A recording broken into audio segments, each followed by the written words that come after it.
ഏറ്റവും സ്നേഹം നിറഞ്ഞവരെ, അതിലേറെ പ്രിയം നിറഞ്ഞവരെ, അസ്സലാമു അലൈക്കും വറഹ്മത്തുള്ളാഹി വബറകാതുഹു. കുടുംബബന്ധം ഊട്ടിയുറപ്പിക്കുന്നവനും ഞാനും നാളെ സ്വർഗ പൂങ്കാവനത്തിൽ ഇപ്രകാരമായിരിക്കുമെന്ന് തൻ്റെ അരികിലുള്ള 2 വിരലുകൾ ചൂണ്ടിക്കാണിച്ചുകൊണ്ട് ഹബീബായ മുത്ത് മുഹമ്മദ് മുസ്തഫ സ്വല്ലല്ലാഹു അലൈഹി വസല്ലം നമ്മെ ഉണർത്തുകയാണ്. കൂടെ തന്നെ കുടുംബബന്ധം മുറിക്കുന്നവൻ നമ്മിൽപ്പെട്ടവനല്ല എന്ന ഉപദേശം കൂടി നമുക്ക് നൽകിക്കൊണ്ട് വിട്ടുപിരിഞ്ഞ ഹബീബ് മുഹമ്മദ് മുസ്തഫ സ്വല്ലല്ലാഹു അലൈഹി വസല്ലമയുടെ മൊഴിമുത്തുകൾ വീണ്ടും വീണ്ടും സ്മരിച്ചുകൊണ്ട് ഏതാനും നിമിഷങ്ങൾ നമ്മളിങ്ങനെ ഒരുമിച്ചിരിക്കുകയാണ്. അഊദു ബില്ലാഹി മിനശ് ശൈത്വാനിർ റജീം. ബിസ്മില്ലാഹിർ റഹ്മാനിർ റഹീം. പരിശുദ്ധ ഖുർആനിലെ മാസ്മരികമായ ഒരുപാടേറെ അർത്ഥങ്ങൾ നമ്മിലേക്ക് ഇങ്ങനെ ഒഴുകിയെത്തുന്ന വചനമാണ് ഖൂ അൻഫുസകും വ അഹ്ലീകും നാറ. ഇപ്രകാരമാണ് നമുക്ക് മുന്നിൽ വെളിച്ചം പകരുന്നത്. നിങ്ങളെയും നിങ്ങളുടെ കുടുംബത്തെയും കത്തിജ്വലിക്കുന്ന നരകാഗ്നിയിൽ നിന്നും കാത്തുരക്ഷിക്കുക. ഈ ഒരു വചനം ഇങ്ങനെ വരികൾക്കുള്ളിലൂടെ നമ്മൾ വായിക്കുന്ന സമയത്ത് ഭൂമിയിൽ നമ്മളെല്ലാവരും സൃഷ്ടിക്കപ്പെട്ടു.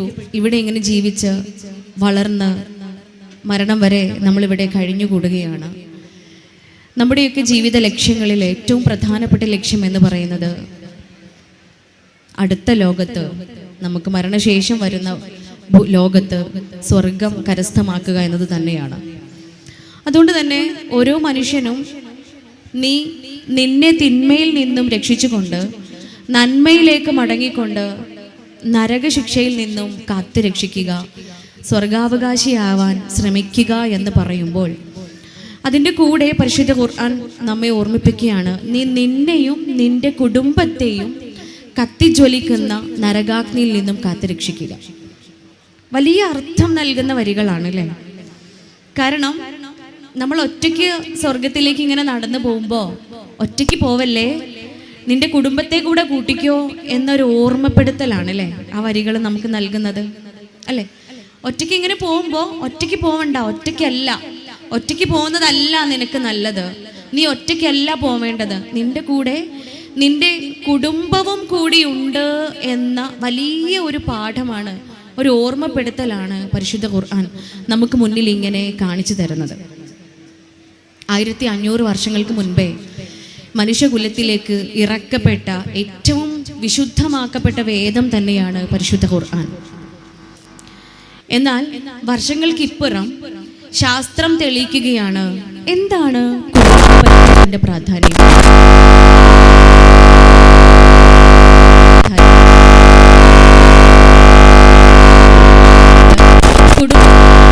എത്രത്തോളം പ്രാധാന്യമുണ്ട് എന്ന് മെഡിക്കൽ സയൻസ്, സൈക്കോളജി നമുക്ക് മുന്നിൽ ഇങ്ങനെ വെളിച്ചം വീശുകയാണ്. സിഗ്മണ്ട് ഫ്രോയിഡ് എന്നറിയപ്പെടുന്ന സൈക്കോളജിയുടെ ഫാദർ എന്നറിയപ്പെടുന്ന മഹാനാണ്. അദ്ദേഹത്തിൻ്റെ ഒരു പഠന റിപ്പോർട്ടാണ് ഞാൻ നിങ്ങൾക്ക് മുന്നിൽ വിശദീകരിക്കുന്നത്.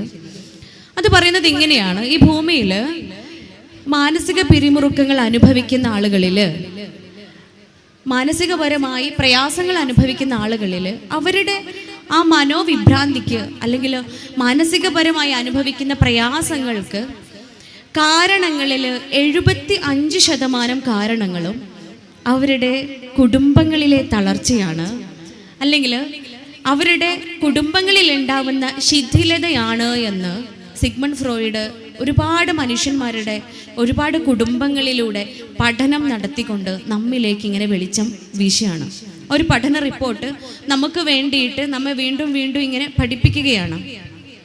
ഇവിടെ സിഗ്മണ്ട് ഫ്രോയിഡ് എന്ന് പറയുന്ന മഹാൻ, സൈക്കോളജിയുടെ ഫാദർ എന്നറിയപ്പെടുന്ന ഈ വ്യക്തി ഈ ഒരു പഠന റിപ്പോർട്ട് നമ്മുടെ മുന്നിൽ ഇങ്ങനെ വെക്കുമ്പോഴും അതിനേക്കാളൊക്കെ മുൻപേ, വർഷങ്ങൾക്ക് മുൻപേ പരിശുദ്ധ ഖുർആൻ നമ്മെ ഓർമ്മിപ്പിച്ചിട്ടുണ്ട്, നിങ്ങൾ കുടുംബ ബന്ധം ഊട്ടിയുറപ്പിക്കുക, നിങ്ങൾ കുടുംബ ബന്ധങ്ങൾക്കുള്ളിൽ വിള്ളലുകൾ ഉണ്ടാക്കരുത്. അതുകൊണ്ട് തന്നെ ഇന്ന് ഇവിടെ നടന്നുകൊണ്ടിരിക്കുന്ന ഈ പാലോളി കുടുംബ സംഗമം അൽഹംദുലില്ലാഹ് ഒരുപാട് ആളുകളുടെ എഫേർട്ടാണ്, കഷ്ടപ്പാടാണ്, പ്രയാസമാണ്. അതിനൊടുവിൽ ഇങ്ങനെ ഒത്തുകൂടിയിരിക്കുമ്പോൾ ഇവിടുന്ന് കിട്ടുന്ന കുറേ ഊർജ്ജമുണ്ട് അല്ലേ? നിങ്ങൾ ഇന്ന് ഇവിടുന്ന് പോകുമ്പോൾ കാലി മനസ്സുമായിട്ടല്ല പോവാ. മനസ്സ് നിറയെ സ്നേഹവും സന്തോഷവും ആഹ്ലാദവും ഒക്കെ ആയിട്ടാ നമ്മൾ ഇവിടുന്ന് മടങ്ങുക.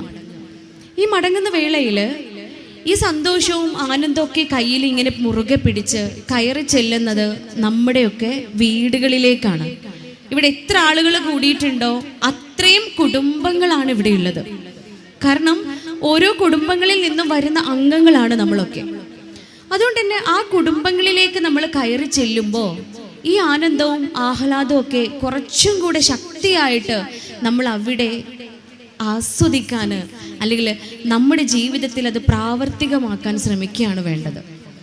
എന്തുകൊണ്ടാണെന്ന് വെച്ച് കഴിഞ്ഞാൽ ഈ പഠന റിപ്പോർട്ടുകളായിക്കോട്ടെ അല്ലെങ്കിൽ പരിശുദ്ധ ഇസ്ലാം നമ്മെ ഓർമ്മിപ്പിക്കുന്ന കാര്യങ്ങളായിക്കോട്ടെ, ഇത് പുതിയ കാലഘട്ടമാണ്, റോബോട്ടിക്സ് യുഗമാണ്, ആർട്ടിഫിഷ്യൽ ഇൻ്റലിജൻസിൻ്റെ കാലഘട്ടമാണ്.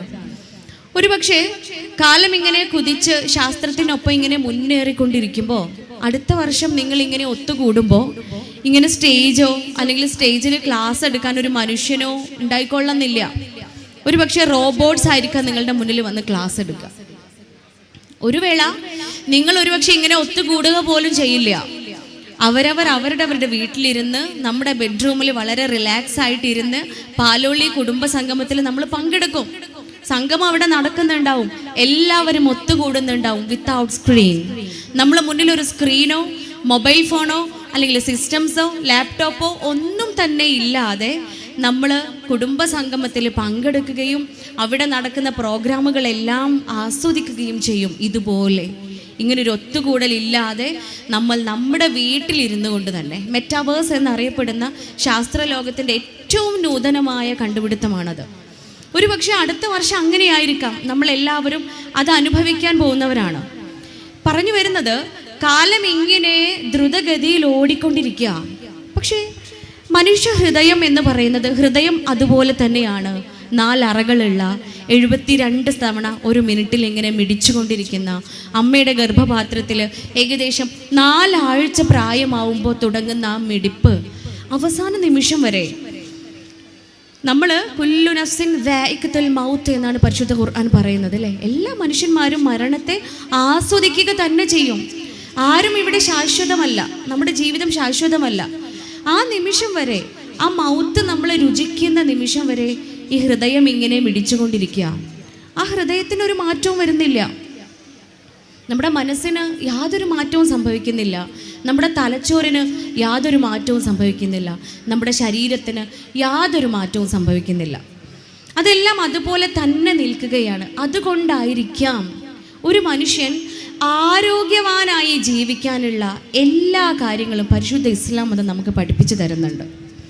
ഒരു മനുഷ്യൻ പൂർണ്ണ ആരോഗ്യവാനായി ജീവിക്കാൻ നമ്മെ ഉണർത്തുന്ന ഒരു ഐഡിയോളജിയാണ് ഇസ്ലാം മതം എന്ന് പറയുന്നത്. അതൊരു മതത്തിലുപരി, ഒരു മതം എന്ന കൺസെപ്റ്റിലുപരി അതൊരു ഐഡിയോളജിയാണ്, ഒരു ജീവിത രീതിയാണ്, അല്ലേ? വഴിയിൽ കിടക്കുന്ന ഉപദ്രവം, ഒരു മുള്ള് വഴിയിലുള്ളത് നീക്കുന്നത് പോലും നിങ്ങൾക്ക് നന്മയാണ് എന്ന് ഉണർത്തുമ്പോൾ, അല്ലെ, അത് ധാർമ്മികത നിറഞ്ഞൊരു കാര്യമാണ്.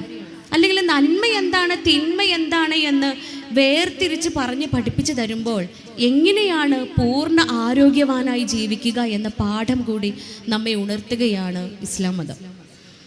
ആരോഗ്യമെന്ന് പറഞ്ഞാൽ നമ്മൾ ഓരോരുത്തരും ഓരോ ഇൻഡിവിജ്വലാണ് ആരോഗ്യവാനായിരിക്കേണ്ടത്. വേൾഡ് ഹെൽത്ത് ഓർഗനൈസേഷൻ ആരോഗ്യത്തിന് കൊടുക്കുന്ന ഒരു ഡെഫിനിഷൻ ഉണ്ട്. Health is physical, mental and social wellbeing, not merely the absence of diseases എന്നാണ് പറയുന്നത്. അതായത് ആരോഗ്യം എന്ന് പറയുന്നത് മാനസികമായും ശാരീരികമായും സാമൂഹികമായും നമ്മൾ ഓരോരുത്തരും അനുഭവിക്കുന്ന സുസ്ഥിരാവസ്ഥയാണ്, അല്ലാതെ രോഗമില്ലാത്ത അവസ്ഥ മാത്രമല്ല. ഇങ്ങനെ പറയുമ്പോൾ നമ്മളൊക്കെ ഓർക്കണം, നമ്മളൊക്കെ ആരോഗ്യവാന്മാരാണോ? നെപ്പോളിയൻ പറയുന്നത് പോലെ നിങ്ങൾ ഒരാൾ ആരോഗ്യവാനായി മാറിയാൽ നിങ്ങളുടെ കുടുംബം മുഴുവൻ ആരോഗ്യമുള്ള കുടുംബമാവുകയും അതിലൂടെ ഒരു സമൂഹം മുഴുവൻ ഹെൽത്തി ആയിട്ടുള്ള സമൂഹമായി മാറുകയും ലോകം മുഴുവൻ ആരോഗ്യമുള്ളതായി തീരുകയും ചെയ്യുമെന്നാണ് നമ്മെ ഓർമ്മിപ്പിക്കുന്നത്. അപ്പോൾ നമ്മൾ ഓരോരുത്തരും തുടങ്ങേണ്ടത് നമ്മളിൽ നിന്ന് തന്നെയാണ്. ഞാൻ ഹെൽത്തി ആണോ? ഞാൻ ആരോഗ്യമുള്ള ആളാണോ? എൻ്റെ ആരോഗ്യത്തെക്കുറിച്ച് ഞാൻ ചിന്തിക്കുമ്പോൾ ആദ്യം വരേണ്ടത് എൻ്റെ ശാരീരികമായ ആരോഗ്യം, എൻ്റെ ശരീരത്തിൻ്റെ ആരോഗ്യം, അടുത്തത് എൻ്റെ മനസ്സിൻ്റെ ആരോഗ്യം. എൻ്റെ ശരീരവും മനസ്സും ആരോഗ്യമുള്ളതായി തീരുമ്പോൾ സ്വാഭാവികമായിട്ടും എൻ്റെ കുടുംബം മുഴുവൻ ആരോഗ്യമുള്ളതായി തീരുകയാണ്. ഇവിടെ നമ്മൾ ഇന്ന് സംസാരിക്കാൻ പോകുന്നത്, ഞാനൊരു മെഡിക്കൽ പ്രൊഫഷണലാണ്, മെഡിക്കൽ ഡോക്ടറാണെങ്കിലും മനസ്സിൻ്റെ ആരോഗ്യത്തെക്കുറിച്ച്, ശരീരത്തിൻ്റെ ആരോഗ്യത്തിനൊപ്പം തന്നെ മനസ്സിൻ്റെ ആരോഗ്യത്തെക്കുറിച്ച് കൂടി നമുക്കിന്ന് ചർച്ച ചെയ്യാനുണ്ട്. ഞാൻ എൻ്റെ ഒരു അനുഭവമാണ് ഇവിടെ പങ്കുവെക്കുന്നത്. അതായത് എൻ്റെ മെഡിക്കൽ ക്ലിനിക്ക് ഞാൻ സൈക്യാട്രിക് കേസുകൾ കൂടി നോക്കുന്ന ക്ലിനിക്കായി അപ്ഗ്രേഡ് ചെയ്തിട്ട് 6 years ആയി. ഈ 6 വർഷം കൊണ്ട് അനവധി അനുഭവങ്ങളാണ്, കേസുകളാണ് മുന്നിൽ വരാറുള്ളത്. പലതരത്തിലുള്ള പ്രയാസങ്ങളും പ്രശ്നങ്ങളുമായിട്ട് മുന്നിൽ ആളുകൾ വരും. ഇതൊക്കെ കേൾക്കുകയും പരസ്പരം പങ്കുവെക്കുകയും പരിഹാരം കണ്ടെത്തുകയും ചർച്ച ചെയ്യുകയൊക്കെ ചെയ്യുമ്പോൾ മനസ്സിൽ വരുന്ന, അല്ലെങ്കിൽ ഉള്ളിലിങ്ങനെ അറിയുന്ന ഒരു ചിന്തയുണ്ട്, അവസാനം എത്തിച്ചേരുന്ന ഒരു ഉത്തരമുണ്ട്. ഈ മനുഷ്യന്മാർക്കെല്ലാം, ഞാനടക്കമുള്ള ഈ പാലോളി കുടുംബത്തിലുള്ള ഓരോ ആളുകൾക്കും ഒരുപക്ഷെ പലതരത്തിലുള്ള അനുഗ്രഹങ്ങൾ ഉണ്ടാവും. നമുക്കൊക്കെ തമ്പുരാന് പലതുകൾ കൊണ്ടും അനുഗ്രഹിക്കപ്പെട്ടവരായിരിക്കും നമ്മളൊക്കെ. ഒരുപക്ഷെ സമ്പത്ത് കൊണ്ട് അനുഗ്രഹിക്കപ്പെട്ടവരായിരിക്കാം, ആരോഗ്യം കൊണ്ട് അനുഗ്രഹിക്കപ്പെട്ടവരായിരിക്കാം, പേരും പ്രശസ്തിയും ഉണ്ടായിരിക്കാം, സ്ഥാനമാനങ്ങൾ ഉണ്ടാവുമായിരിക്കാം. ഇവയൊക്കെ തന്ന് അനുഗ്രഹിക്കപ്പെട്ടുവെങ്കിലും ഇതെല്ലാം നമുക്ക് അതേ അർത്ഥത്തിലും ആഴത്തിലും ആസ്വദിക്കാൻ പറ്റണമെങ്കിൽ എനിക്ക് നൽകിയ സമ്പത്ത്, എനിക്ക് നൽകിയ ആരോഗ്യം, എനിക്ക് കിട്ടിയ പേര്, പ്രശസ്തി, എൻ്റെ ആനന്ദങ്ങൾ, ഇതെല്ലാം എനിക്ക് അതേ ആഴത്തിൽ ആസ്വദിക്കാൻ സാധിക്കുന്നത് എപ്പോഴാണെന്നറിയോ? ഇതെല്ലാം അവസാനിപ്പിച്ച് ഇന്നത്തെ ഈ കൂടിച്ചേരലൊക്കെ കഴിഞ്ഞ് നമ്മൾ കയറി ചെല്ലും ഒരിടത്തേക്ക്, സമാധാനത്തോടുകൂടി സ്വസ്ഥതയോടുകൂടി കിടന്നുറങ്ങാൻ നമ്മളൊക്കെ ആഗ്രഹിക്കുന്ന നമ്മുടെ ഇടം. നമ്മുടെയൊക്കെ എന്താണ്? എവിടെയുണ്ടല്ലോ ഞങ്ങൾ സമാധാനത്തിൽ കിടന്നുറങ്ങാൻ ആഗ്രഹിക്കുന്നത്? റിസോർട്ടിലാണോ? ഹോട്ടൽ റൂംസിലാണോ? അല്ല അല്ലേ? അതൊരു കൂരയായിരിക്കാം, ഒരു പക്ഷേ 4 ചുവരുകളും ഒരു മേൽക്കൂരയും മാത്രമുള്ള, സുഖ സൗകര്യങ്ങളൊന്നും ഇല്ലാത്ത, ആഡംബരങ്ങളൊന്നുമില്ലാത്ത വെറും ഒരു കൂര മാത്രമായിരിക്കാം. വെയിലും മഴയും കൊള്ളാതെ നമ്മെ സംരക്ഷിക്കുന്ന വെറും ഒരു കൂരയായിരിക്കാം. പക്ഷെ അതെൻ്റെ വീടാണ്, അതെൻ്റെ കുടുംബം ഇരിക്കുന്ന ഇടമാണ്, അതെൻ്റെ ഏറ്റവും സ്വസ്ഥത നൽകുന്ന സ്ഥലമാണ്, അതെനിക്ക് ഏറ്റവും സംതൃപ്തിയേകുന്ന ഇടമാണ്. ആ തോന്നലുണ്ടോ? ആ തോന്നൽ നമുക്ക് വരുന്നുണ്ടോ? അവിടെ എത്തിച്ചേരണമേ എന്ന ആഗ്രഹം നമുക്കുള്ളിൽ ഇങ്ങനെ ഉണ്ടാവുന്നുണ്ടോ? എങ്കിൽ ഈ പറഞ്ഞ അനുഗ്രഹങ്ങളൊക്കെ നമുക്ക് ആസ്വദിക്കാൻ പറ്റും. ഈ പറഞ്ഞ എല്ലാ അനുഗ്രഹങ്ങളും നമുക്ക് ആസ്വദിക്കാൻ പറ്റും. ഓരോ ദിവസവും മുന്നിൽ വരുന്ന അനുഭവങ്ങൾ ഇതിലേക്കാണ് വെളിച്ചം വീശുന്നത്. ഒരിക്കൽ എൻ്റെ അടുത്ത് കൗൺസിലിങ്ങിന് വന്നതാണ്. ഞാൻ അറിയുന്ന ഒരു നാട്ടിലെ ഏറ്റവും പ്രശസ്തനായൊരു വ്യക്തിയാണ് അദ്ദേഹം. അദ്ദേഹത്തെക്കുറിച്ച് പറയുകയാണെങ്കിൽ, നേരത്തെ പറഞ്ഞ ഈ അനുഗ്രഹങ്ങൾ കൊണ്ടൊക്കെ സമ്പുഷ്ടമാണ് അദ്ദേഹം. വിദ്യാഭ്യാസം കൊണ്ടായിക്കോട്ടെ, സമ്പത്ത് കൊണ്ടായിക്കോട്ടെ, സ്ഥാനമാനങ്ങളായിക്കോട്ടെ, പേരും പ്രശസ്തിയും ആയിക്കോട്ടെ, ഇതെല്ലാം കൊടുത്ത് അനുഗ്രഹിക്കപ്പെട്ട ഒരു വ്യക്തി. മാത്രമല്ല, ആ നാട്ടിൽ ആർക്കെന്ത് പ്രശ്നം ഉണ്ടെങ്കിലും, ആർക്കെന്ത് പ്രോബ്ലം വന്നാലും ഇയാളുടെ അടുത്താണ് ആ പ്രശ്നം എത്തിച്ചേരുക. കാരണം അവിടെ എത്തിയാൽ ദർ ഇസ് എ സൊല്യൂഷൻ, അവിടെ ഒരു സൊല്യൂഷൻ ഉണ്ട് എന്ന ഒരു വിശ്വാസമാണ് എല്ലാവർക്കും. എല്ലാ പ്രശ്നങ്ങളും കൂടി ആലോചിച്ച് ഒരു ഉത്തമ പരിഹാരത്തിലേക്ക് എത്തിച്ചേരാൻ കഴിവുള്ള, ആ പ്രശ്നങ്ങളെ പരിഹരിച്ചു കൊടുക്കാൻ കഴിവുള്ള ഒരു വ്യക്തിയായിരുന്നു അദ്ദേഹം. ഒരിക്കൽ വളരെ അവിചാരിതമായിട്ട് കണ്ടുമുട്ടുകയാണ്. അദ്ദേഹം എന്നെ കാണാൻ വേണ്ടിയിട്ട് ക്ലിനിക്കിൽ വരികയാണ്. വന്ന സമയത്ത് എനിക്ക് അത്ഭുതമായി. ഞാൻ അദ്ദേഹത്തിൻ്റെ അടുത്ത് തന്നെ നേരിട്ട് അത്ഭുതം പ്രകടിപ്പിക്കുകയാണ്. നിങ്ങൾ എന്താ ഇവിടെ? നിങ്ങൾക്ക് എന്താണ് ക്ലിനിക്കിൽ? നിങ്ങൾക്ക് എന്താ അസുഖം? മുട്ടുവേദനയാണോ കാലുവേദനയാണോ എന്ന് ഞാൻ ചോദിക്കുകയാണ്. അപ്പം എൻ്റെ അടുത്ത് പറഞ്ഞു, നീ മുട്ടുവേദനയ്ക്കും കാലുവേദനയ്ക്കും ആയുർവേദ മെഡിസിൻ കൊടുക്കുന്ന ആയുർവേദ ഡോക്ടറാണെന്ന് എനിക്കറിയാം. പക്ഷേ എനിക്ക് ആയുർവേദ മരുന്നല്ല വേണ്ടത്, ആയുർവേദ മെഡിസിൻ അല്ല വേണ്ടത്. I want to talk to you. കുറച്ച് സംസാരിക്കാനുണ്ട്. എനിക്ക് മോളുടെ അടുത്ത് കുറച്ച് കാര്യങ്ങൾ പറയാനുണ്ട്. പറയാൻ തുടങ്ങിയപ്പോഴാണ് മനസ്സിലാവുന്നത്, അദ്ദേഹത്തിൻ്റെ വീടിനുള്ളിലെ ഇത്രയേറെ മഹാനായ വ്യക്തിയുടെ വീടിനകത്ത് നിന്നും അദ്ദേഹം അനുഭവിക്കുന്ന പ്രയാസങ്ങളായിരുന്നു അവിടെ പങ്കുവെക്കപ്പെട്ടത്. സത്യം പറഞ്ഞാൽ എന്നെ പിന്നെയും പിന്നെയും ഇങ്ങനെ ചിന്തിപ്പിച്ച കാര്യങ്ങളായിരുന്നു. ആ വ്യക്തിയെ നമ്മളിങ്ങനെ നോക്കുകയാണെങ്കിൽ അങ്ങേയറ്റം സന്തുഷ്ടവാനാണ്, വളരെ സന്തോഷമായിട്ട് ജീവിക്കുന്ന ഒരു മനുഷ്യനാണ്. പക്ഷേ ഇവയൊന്നും ആസ്വദിക്കാൻ പറ്റുന്നില്ലല്ലോ. ഈ സന്തോഷമൊന്നും അയാൾക്ക് ആസ്വദിക്കാനോ അല്ലെങ്കിൽ സംതൃപ്തി അടയുവാനോ സാധിക്കുന്നില്ലല്ലോ എന്നൊരു ദുഃഖം ആ കുറച്ച് സമയത്തെ ചർച്ചയിൽ നിന്നും മനസ്സിലാകുകയാണ്. നോക്കൂ, ഒരുപക്ഷെ ആ വീടിനകത്തേക്ക് കയറുമ്പോൾ അവിടെയുള്ള ഭാര്യയിൽ നിന്നായിരിക്കാം, മക്കളിൽ നിന്നായിരിക്കാം, മറ്റു ബന്ധുക്കളിൽ നിന്നായിരിക്കാം, മാതാപിതാക്കളിൽ നിന്നായിരിക്കാം.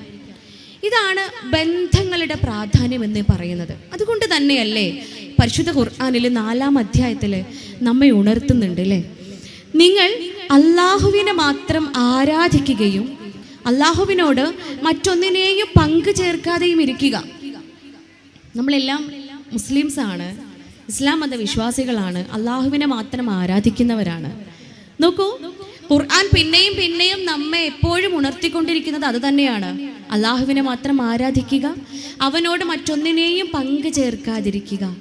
അതിനോടൊപ്പം ചേർത്ത് പറയുകയാണ്, അള്ളാഹുവിനോടൊപ്പം നമ്മുടെ ദൈവത്തോടൊപ്പം ചേർത്ത് പറയുകയാണ്, നിങ്ങൾ നിങ്ങളുടെ മാതാപിതാക്കളോട് ഏറ്റവും നല്ല രീതിയിൽ വർത്തിക്കുക. നോക്കൂ, ഖുർആനിൽ ഈ ഒരു വചനത്തിൽ മാത്രമല്ല, പല വചനങ്ങളിലും അള്ളാഹുവിനോട് ചേർത്ത് വെച്ചിട്ടാണ് മാതാപിതാക്കളെ പറയുന്നത്. ഉമ്മയെയും ഉപ്പയെയും മാതാപിതാക്കളോട് ചേർത്ത് വെച്ചിട്ടാ സംസാരിക്കുന്നത്. അവിടെ തന്നെയല്ലേ ഒരു കുടുംബം തുടങ്ങുന്നത് അല്ലേ? കൂടുമ്പോൾ ഇമ്പം പകരുന്ന ഈ പാലോളി കുടുംബം പോലെ കൂടിച്ചേരുമ്പോൾ കണ്ട എന്ത് ഇമ്പ അല്ലേ? ഇങ്ങനെ നോക്കുമ്പോൾ ഒരു സാഗരം പോലെ ഇങ്ങനെ വർണ്ണാഭമായി ഇമ്പ ഇങ്ങനെ പാറിക്കളിക്കുകയാണ്. ഇതുപോലെ ഇമ്പം പകരുകയാണ് ഓരോ കുടുംബങ്ങളും കൂടി ചേരുമ്പോൾ. ഇമ്പം പകരുന്ന ഈ കുടുംബങ്ങൾ അല്ലേ, ആ കുടുംബം ഉണ്ടാവുന്നത് എങ്ങനെയാണ്? ഒരാണിൽ നിന്നും പെണ്ണിൽ നിന്നുമാണ്. എങ്ങനെയുള്ള ആണും പെണ്ണുമാണ്? ഈ കുടുംബത്തെ നമ്മളൊരു ചങ്ങലയോട് ഉപമിക്കുകയാണ് എങ്കിൽ ആ ചങ്ങലയുടെ ആദ്യത്തെ കണ്ണി എന്ന് പറയുന്നത് ഈ ഇണകളാണ്, ഭാര്യയും ഭർത്താവുമാണ്. മലയാള ഭാഷയിൽ ഭാര്യ ഭർത്താവ് എന്ന് പറയാൻ പാടില്ല. എന്തുകൊണ്ടാ പാലോളി പെണ്ണുങ്ങളെ, എന്തുകൊണ്ടാ ഭാര്യ ഭർത്താവ് എന്ന് പറയാൻ പാടില്ലാത്ത? വാട്ട് ഇസ് മീൻ ബൈ ഭാര്യ ആൻഡ് ഭർത്താവ്? അയ്യേ, നിങ്ങൾ എന്തൊന്നും മിണ്ടാത്ത? നിങ്ങളെ സംഘാടകർ എൻ്റെ അടുത്ത് പറഞ്ഞു പാലോളിയിലത്തെ പെണ്ണുങ്ങൾ ഭയങ്കര പെണ്ണുങ്ങളാട്ടോ എന്ന്. എന്ത് ചോദിച്ചാലും ടപ്പേന്ന് പറഞ്ഞ പോലെ ഉത്തരം പറയുന്നു. എന്തേ ഉത്തരം വരുന്നില്ലല്ലോ? ഭാര്യ എന്ന് വെച്ചാൽ എന്താ അർത്ഥം? ഭരിക്കപ്പെടുന്നവളാ. ഭർത്താവ് എന്ന് വെച്ചാലോ? അത് ആണുങ്ങൾ പറയട്ടെ അല്ലേ. ഭർത്താവ് എന്ന് വെച്ചാൽ എന്താ അർത്ഥം? ഭരിക്കുന്നവനാണോലോ. അങ്ങനെയാണോ? ശരിക്കും അങ്ങനെയാണോ? പാലോളിക്കാരെന്താ വിശ്വസിക്കുന്നേ? ആദ്യത്തെ കണ്ണി ഇണകളാണ്. ആ കണ്ണി എത്രയേറെ ദൃഢമാവുന്നോ അത്രയേറെ ദൃഢതയുള്ള ചങ്ങലയായിരിക്കും ആ കുടുംബം. ആ കണ്ണി ഇങ്ങനെ ആടി ഉലഞ്ഞ കണ്ണിയാണോ? മറ്റു കണ്ണികൾക്ക് അവിടെ പ്രസക്തി ഉണ്ടോ? ഇല്ല. ആദ്യത്തെ കണ്ണി തന്നെ വിട്ടുപോയി കഴിഞ്ഞാൽ പിന്നെ അത് ചങ്ങലയല്ല, അത് ദൃഢതയില്ലാതെ ആർക്കും ഉപയോഗിക്കാൻ പറ്റാത്ത ഒരു ചങ്ങലയായി പോവാണ്. അതുകൊണ്ട് തുടക്കം അവിടെയാണ്, ഇണകളെയാണ്. അതുകൊണ്ടല്ലേ പരിശുദ്ധ ഖുർആൻ നമ്മെ ഓർമ്മിപ്പിക്കുന്നത്, നിങ്ങൾ പരസ്പരം ആനന്ദിക്കുവാനും ആഹ്ലാദിക്കുവാനും സംതൃപ്തി അടയുവാനും വേണ്ടി നിങ്ങളെ ഞാൻ ഇണകളാക്കി സൃഷ്ടിച്ചിരിക്കുന്നു. നോക്കൂ, നിങ്ങൾ ഇണകളോടാ പറയണത് കേട്ടാ, ആണിനോടോ പെണ്ണിനോടോ മാത്രമല്ല. ആണിനോട് മാത്രമായിട്ട് ആണെ നീ ആനന്ദിച്ചോ ആഹ്ലാദിച്ചോ സംതൃപ്തി അടഞ്ഞോ എന്നല്ല ഖുർആൻ നമ്മെ ഓർമ്മിപ്പിക്കുന്നത്. നിങ്ങൾ പരസ്പരം ആനന്ദിക്കുവാനും ആഹ്ലാദിക്കുവാനും സംതൃപ്തി അടയുവാനും വേണ്ടി ഇണകളാക്കി സൃഷ്ടിച്ചിരിക്കുന്നു. ഇണകളാക്കിയതേ ആനന്ദിക്കാനാ, ആഹ്ലാദിക്കാനാണ്, സംതൃപ്തി അടയുവാനാണ്. നെഞ്ചിൽ ഇങ്ങനെ കൈവച്ച് ഞാനും നിങ്ങളൊക്കെ ആലോചിക്കണം, എനിക്ക് സംതൃപ്തി ഉണ്ടോ? ഞങ്ങൾ കൂടുമ്പോൾ സംതൃപ്തിയാണോ ഉണ്ടാവുന്നത്? ആനന്ദമാണോ ഉണ്ടാവുന്നത്? ആഹ്ലാദമാണോ ഉണ്ടാവുന്നത്? എന്താ ഇതിൻ്റെയൊക്കെ പ്രസക്തി? എന്താ? കഴിഞ്ഞ ദിവസം 4ാം ക്ലാസ് പഠിക്കുന്ന ഒരു മോനെ കൗൺസിലിങ്ങിന് കൊണ്ടുവരികയാണ്. അവൻ്റെ അടുത്ത് ചില സ്വഭാവ വൈകല്യങ്ങളൊക്കെ ഉണ്ടായിട്ടാണ് കൗൺസിലിങ്ങിന് കൊണ്ടുവരുന്നത്. മോൻ അടുത്തിരുത്തി സംസാരിച്ച് തുടങ്ങി. വന്ന സമയം മുതൽ അവൻ്റെ തലയിൽ തൊപ്പിയുണ്ട്. ഞാൻ പലതവണ മോനെ തൊപ്പി ഒന്ന് മാറ്റുമെന്ന് പറയുന്നുണ്ടെങ്കിലും മൂപ്പര് മാറ്റാൻ കൂട്ടാക്കണില്ല. അങ്ങനെ പോവാൻ സമയം ഞാൻ എന്ത് ചെയ്തു, തൊപ്പി ഒന്ന് മാറ്റി. വിത്ത് അവൻ്റെ പെർമിഷനോട് കൂടിയിട്ട് ഞാൻ തൊപ്പി ഒന്ന് മാറ്റി കഴിഞ്ഞപ്പോൾ അവൻ്റെ മുടിയിൽ പല ഭാഗങ്ങളിലുമായിട്ട് മുടി പറഞ്ഞു പോയിട്ടുണ്ട്. മുടി ഇങ്ങനെ പറഞ്ഞു പോയിട്ടുണ്ട്. സാധാരണഗതിയിൽ മുടി റൗണ്ടിൽ കൊഴിഞ്ഞു പോകുന്ന ഒരു അസുഖമുണ്ട് എട്ടിക്കേറിയ എന്ന് പറയുന്നത്. പക്ഷെ ആ അസുഖമല്ല എന്നുള്ളത് എനിക്ക് മനസ്സിലായി. അത് കാരണം ഞാൻ അവൻ്റെ ഉമ്മയെ വിളിച്ചിട്ട് ചോദിച്ചു, എന്താ മോൻ്റെ മുടിയിൽ ഇങ്ങനെ പല ഭാഗങ്ങളിലുമായിട്ട് മുടി പോയിട്ടുണ്ടല്ലോ എന്ന് ചോദിച്ചപ്പോൾ അവൻ്റെ ഉമ്മ വളരെ നിസ്സാരമായിട്ട് പറഞ്ഞു, അത് പിന്നെ ഡോക്ടറെ എന്നും മഗ്‌രിബിൻ്റെ സമയമായി കഴിയുമ്പോൾ നിസ്കാരം ഖുർആനോത്തൊക്കെ കഴിഞ്ഞു കഴിഞ്ഞാൽ പഠിക്കാനിരിക്കുമല്ലോ, പഠിക്കാനിരിക്കുമ്പോൾ അവൻ്റെ ശീലമാണ് മുടി ഇങ്ങനെ പറിച്ചെടുക്കും. വളരെ സിമ്പിളായിട്ട് പറഞ്ഞു വെച്ചു. എനിക്ക് കാര്യത്തിൻ്റെ ഗൗരവം മനസ്സിലായി. ഉമ്മയെ പുറത്താക്കിയിട്ട് ഞാൻ മോനെ കുറച്ച് സമയം കൂടെ അരികിലിരുത്തിയിട്ട് ചോദിച്ചു, എന്തിനാ പൊന്നു മോൻ ഇങ്ങനെ മുടി പറിച്ച് വലിക്കുന്നേ? അത്ര നേരം അവൻ്റെ അടുത്ത് സംസാരിച്ചപ്പോഴുണ്ടായിരുന്ന പോലെ അല്ല ആ കാര്യത്തിന് അവൻ എൻ്റെ അടുത്ത് സംസാരിച്ചത്. അവൻ കരയാൻ തുടങ്ങി. കരഞ്ഞിട്ട് അവൻ എൻ്റെ അടുത്ത് പറഞ്ഞു, ഡോക്ടറെ, എനിക്ക് ഓർമ്മ വെച്ച സമയം മുതൽ, എനിക്കിങ്ങനെ ഓർമ്മയുള്ള കാലം തൊട്ട് തന്നെ എൻ്റെ ഉമ്മയും ഉപ്പയും വൈകുന്നേരം ആയി കഴിഞ്ഞാൽ ഭയങ്കര കലഹമാണ്, ബഹളമാണ്. ഉപ്പ പണിയൊക്കെ കഴിഞ്ഞ് ജോലിയൊക്കെ കഴിഞ്ഞ് വീട്ടിലെത്തും, ഉമ്മയും വീട്ടിലുണ്ടാവും. ഇവർ തമ്മിൽ കലഹിക്കാൻ തുടങ്ങും. ചെറിയ കുട്ടിയായ സമയത്ത് ഞാൻ കരയുമായിരുന്നു. ഞാൻ ഇത് കേൾക്കുന്നത് മുതൽ കാണുമ്പോൾ തൊട്ടേ ഞാൻ കരയാൻ തുടങ്ങും. പക്ഷെ ആരും എന്നെ മൈൻഡ് ചെയ്യൂല. കരയണ്ടെന്ന് പറഞ്ഞിട്ട് ഉമ്മയൊന്ന് സമാധാനിപ്പിക്കും, അല്ലാണ്ട് ഇതിനൊരു പരിഹാരം ഉണ്ടാവുമായിരുന്നില്ല. കുറച്ചും കൂടെ മുതിർന്നു കഴിഞ്ഞപ്പോൾ ഞാൻ എന്ത് ചെയ്തു, കരച്ചിലൊക്കെ നിർത്തി. കരഞ്ഞിട്ട് കാര്യമില്ല എന്ന് മനസ്സിലായി. പക്ഷെ കരച്ചിൽ നിർത്തി കഴിഞ്ഞപ്പോൾ എനിക്ക് ദേഷ്യം വരാൻ തുടങ്ങി. ഇവരുടെ ബഹളവും കലഹമൊക്കെ കേൾക്കുമ്പോൾ, ഇവർക്കിടയിലുള്ള അസ്വാരസ്യങ്ങളൊക്കെ കേൾക്കുമ്പോൾ എനിക്ക് ദേഷ്യം വരാൻ തുടങ്ങി. ദേഷ്യം വന്ന് തുടങ്ങിയപ്പോൾ ഈ ദേഷ്യം മാറാൻ വേണ്ടിയിട്ട് ഞാൻ എൻ്റെ കൈകൾ രണ്ടും മുടിയിലിട്ടിട്ട് മുടി ഇങ്ങനെ പിടിച്ച് വലിക്കാൻ തുടങ്ങി. അവർ തമ്മിൽ ഒന്നും രണ്ടും പറഞ്ഞ് കലഹിക്കും, ഞാൻ എൻ്റെ മുടി ഇങ്ങനെ പറിച്ചെടുക്കും. പക്ഷെ ഇപ്പോൾ സംഭവിക്കുന്നത് എന്താന്ന് വെച്ചാൽ അവൻ അതൊരു ശീലമായി. ഇനി ഉമ്മയും ഉപ്പയും വീട്ടിലുള്ള ദിവസവും ഇല്ലാത്ത ദിവസവും ഒക്കെ ഇവൻ എന്ത് ചെയ്യും, പഠിക്കാനിരുന്നു കഴിഞ്ഞാൽ ബുക്സ് അങ്ങ് തുറന്നു വെച്ചാൽ അവൻ ഈ മുടി പറിച്ചെടുക്കണം. ഇത് വളരെ സിമ്പിളായിട്ട് ഒട്ടും അതൊരു പ്രശ്നമേ അല്ല എന്നാണ് ആ കുട്ടിയുടെ മാതാപിതാക്കൾ മനസ്സിലാക്കിയിരുന്നത്. അൽഹംദുലില്ലാ, ഇപ്പോൾ 4-5 സിറ്റിങ്ങിന് ശേഷം ആ കുട്ടി ആ ശീലമൊക്കെ മാറ്റി മുടിയൊക്കെ ഇപ്പോൾ തിളത്ത് വരാൻ തുടങ്ങി, മനോഹരമായി മാറി. പക്ഷേ ഇതൊരു ഉദാഹരണമാണ് എങ്കിൽ രണ്ടാമത്തെ ഒരു അനുഭവം എങ്ങനെയാണ്, ഒരു പെൺകുട്ടിയെ കൊണ്ടുവന്നത്. അവൾ 6ാം ക്ലാസ്സിൽ പഠിക്കുകയാണ്. അവൾ എല്ലാ അക്ഷരങ്ങളും തല തിരിച്ചാണ് എഴുതുക, തല കുത്തനെയാണ് എഴുതുക. നാ എന്ന ധാ എന്നാണ് എഴുതുക. ഇങ്ങനെ തുടങ്ങിയിട്ട് എല്ലാ അക്ഷരങ്ങളും തല കുത്തനെ എഴുതും. അവളുടെ ടീച്ചർ ഒരുപാട് ശ്രമിച്ചു നോക്കി ഈ ശീലം ഒന്ന് മാറ്റാൻ വേണ്ടിയിട്ട്. അങ്ങനെ പറ്റാത്തത് കൊണ്ട് അവസാനം കൗൺസിലിങ്ങിന് കൊണ്ടുവരികയാണ്. ക്ലിനിക്കിൽ ഇരുത്തി സംസാരിച്ച് കഴിഞ്ഞപ്പോഴാണ് മനസ്സിലായത് ഈ കുട്ടിയുടെ ഉമ്മയും ഉപ്പയും സെപ്പറേറ്റ് ആണ്. തൊലാക്ക് പറഞ്ഞിട്ടില്ല, ഡിവോഴ്സ് ആയിട്ടില്ല, പക്ഷെ രണ്ടുപേരും പിരിഞ്ഞ് ജീവിക്കുകയാണ്. ഇവിടെ ഈ മക്കള് അവരുടെ തലച്ചോറ് വളരുന്ന സമയമാണ് അല്ലേ. 7 വയസ്സ് വരെയാണ് ഒരു കുഞ്ഞിൻ്റെ തലച്ചോറ് വളരുക. ഈ 7 വയസ്സ് കഴിഞ്ഞാൽ പിന്നെ അതിൻ്റെ ഡെവലപ്മെൻറ്റ് സംഭവിക്കുള്ളൂ, അത് പിന്നെ വളരൂല. ഈ സമയത്ത് കാണുന്നത് എന്താണോ, കേൾക്കുന്നത് എന്താണോ, അനുഭവിക്കുന്നത് എന്താണോ, അതിനനുസരിച്ചാണ് ആ കുഞ്ഞായിത്തീരുന്നത്. ആ കുഞ്ഞ് എന്തായിത്തീരണമെന്ന് തീരുമാനിക്കുന്നത് ആ കുഞ്ഞിൻ്റെ കാഴ്ചയും കേൾവിയും ഹൃദയവുമാണ്. അതുകൊണ്ടാണ് പരിശുദ്ധ ഖുർആൻ പറയുന്നത്, നിങ്ങൾ മനുഷ്യരെല്ലാം ഒന്നും അറിയാത്തവരായി ജനിച്ചവരാണ്. അല്ലേ? നമ്മൾ ആരെങ്കിലും എല്ലാം അറിഞ്ഞ് ജനിച്ചവരുണ്ടോ?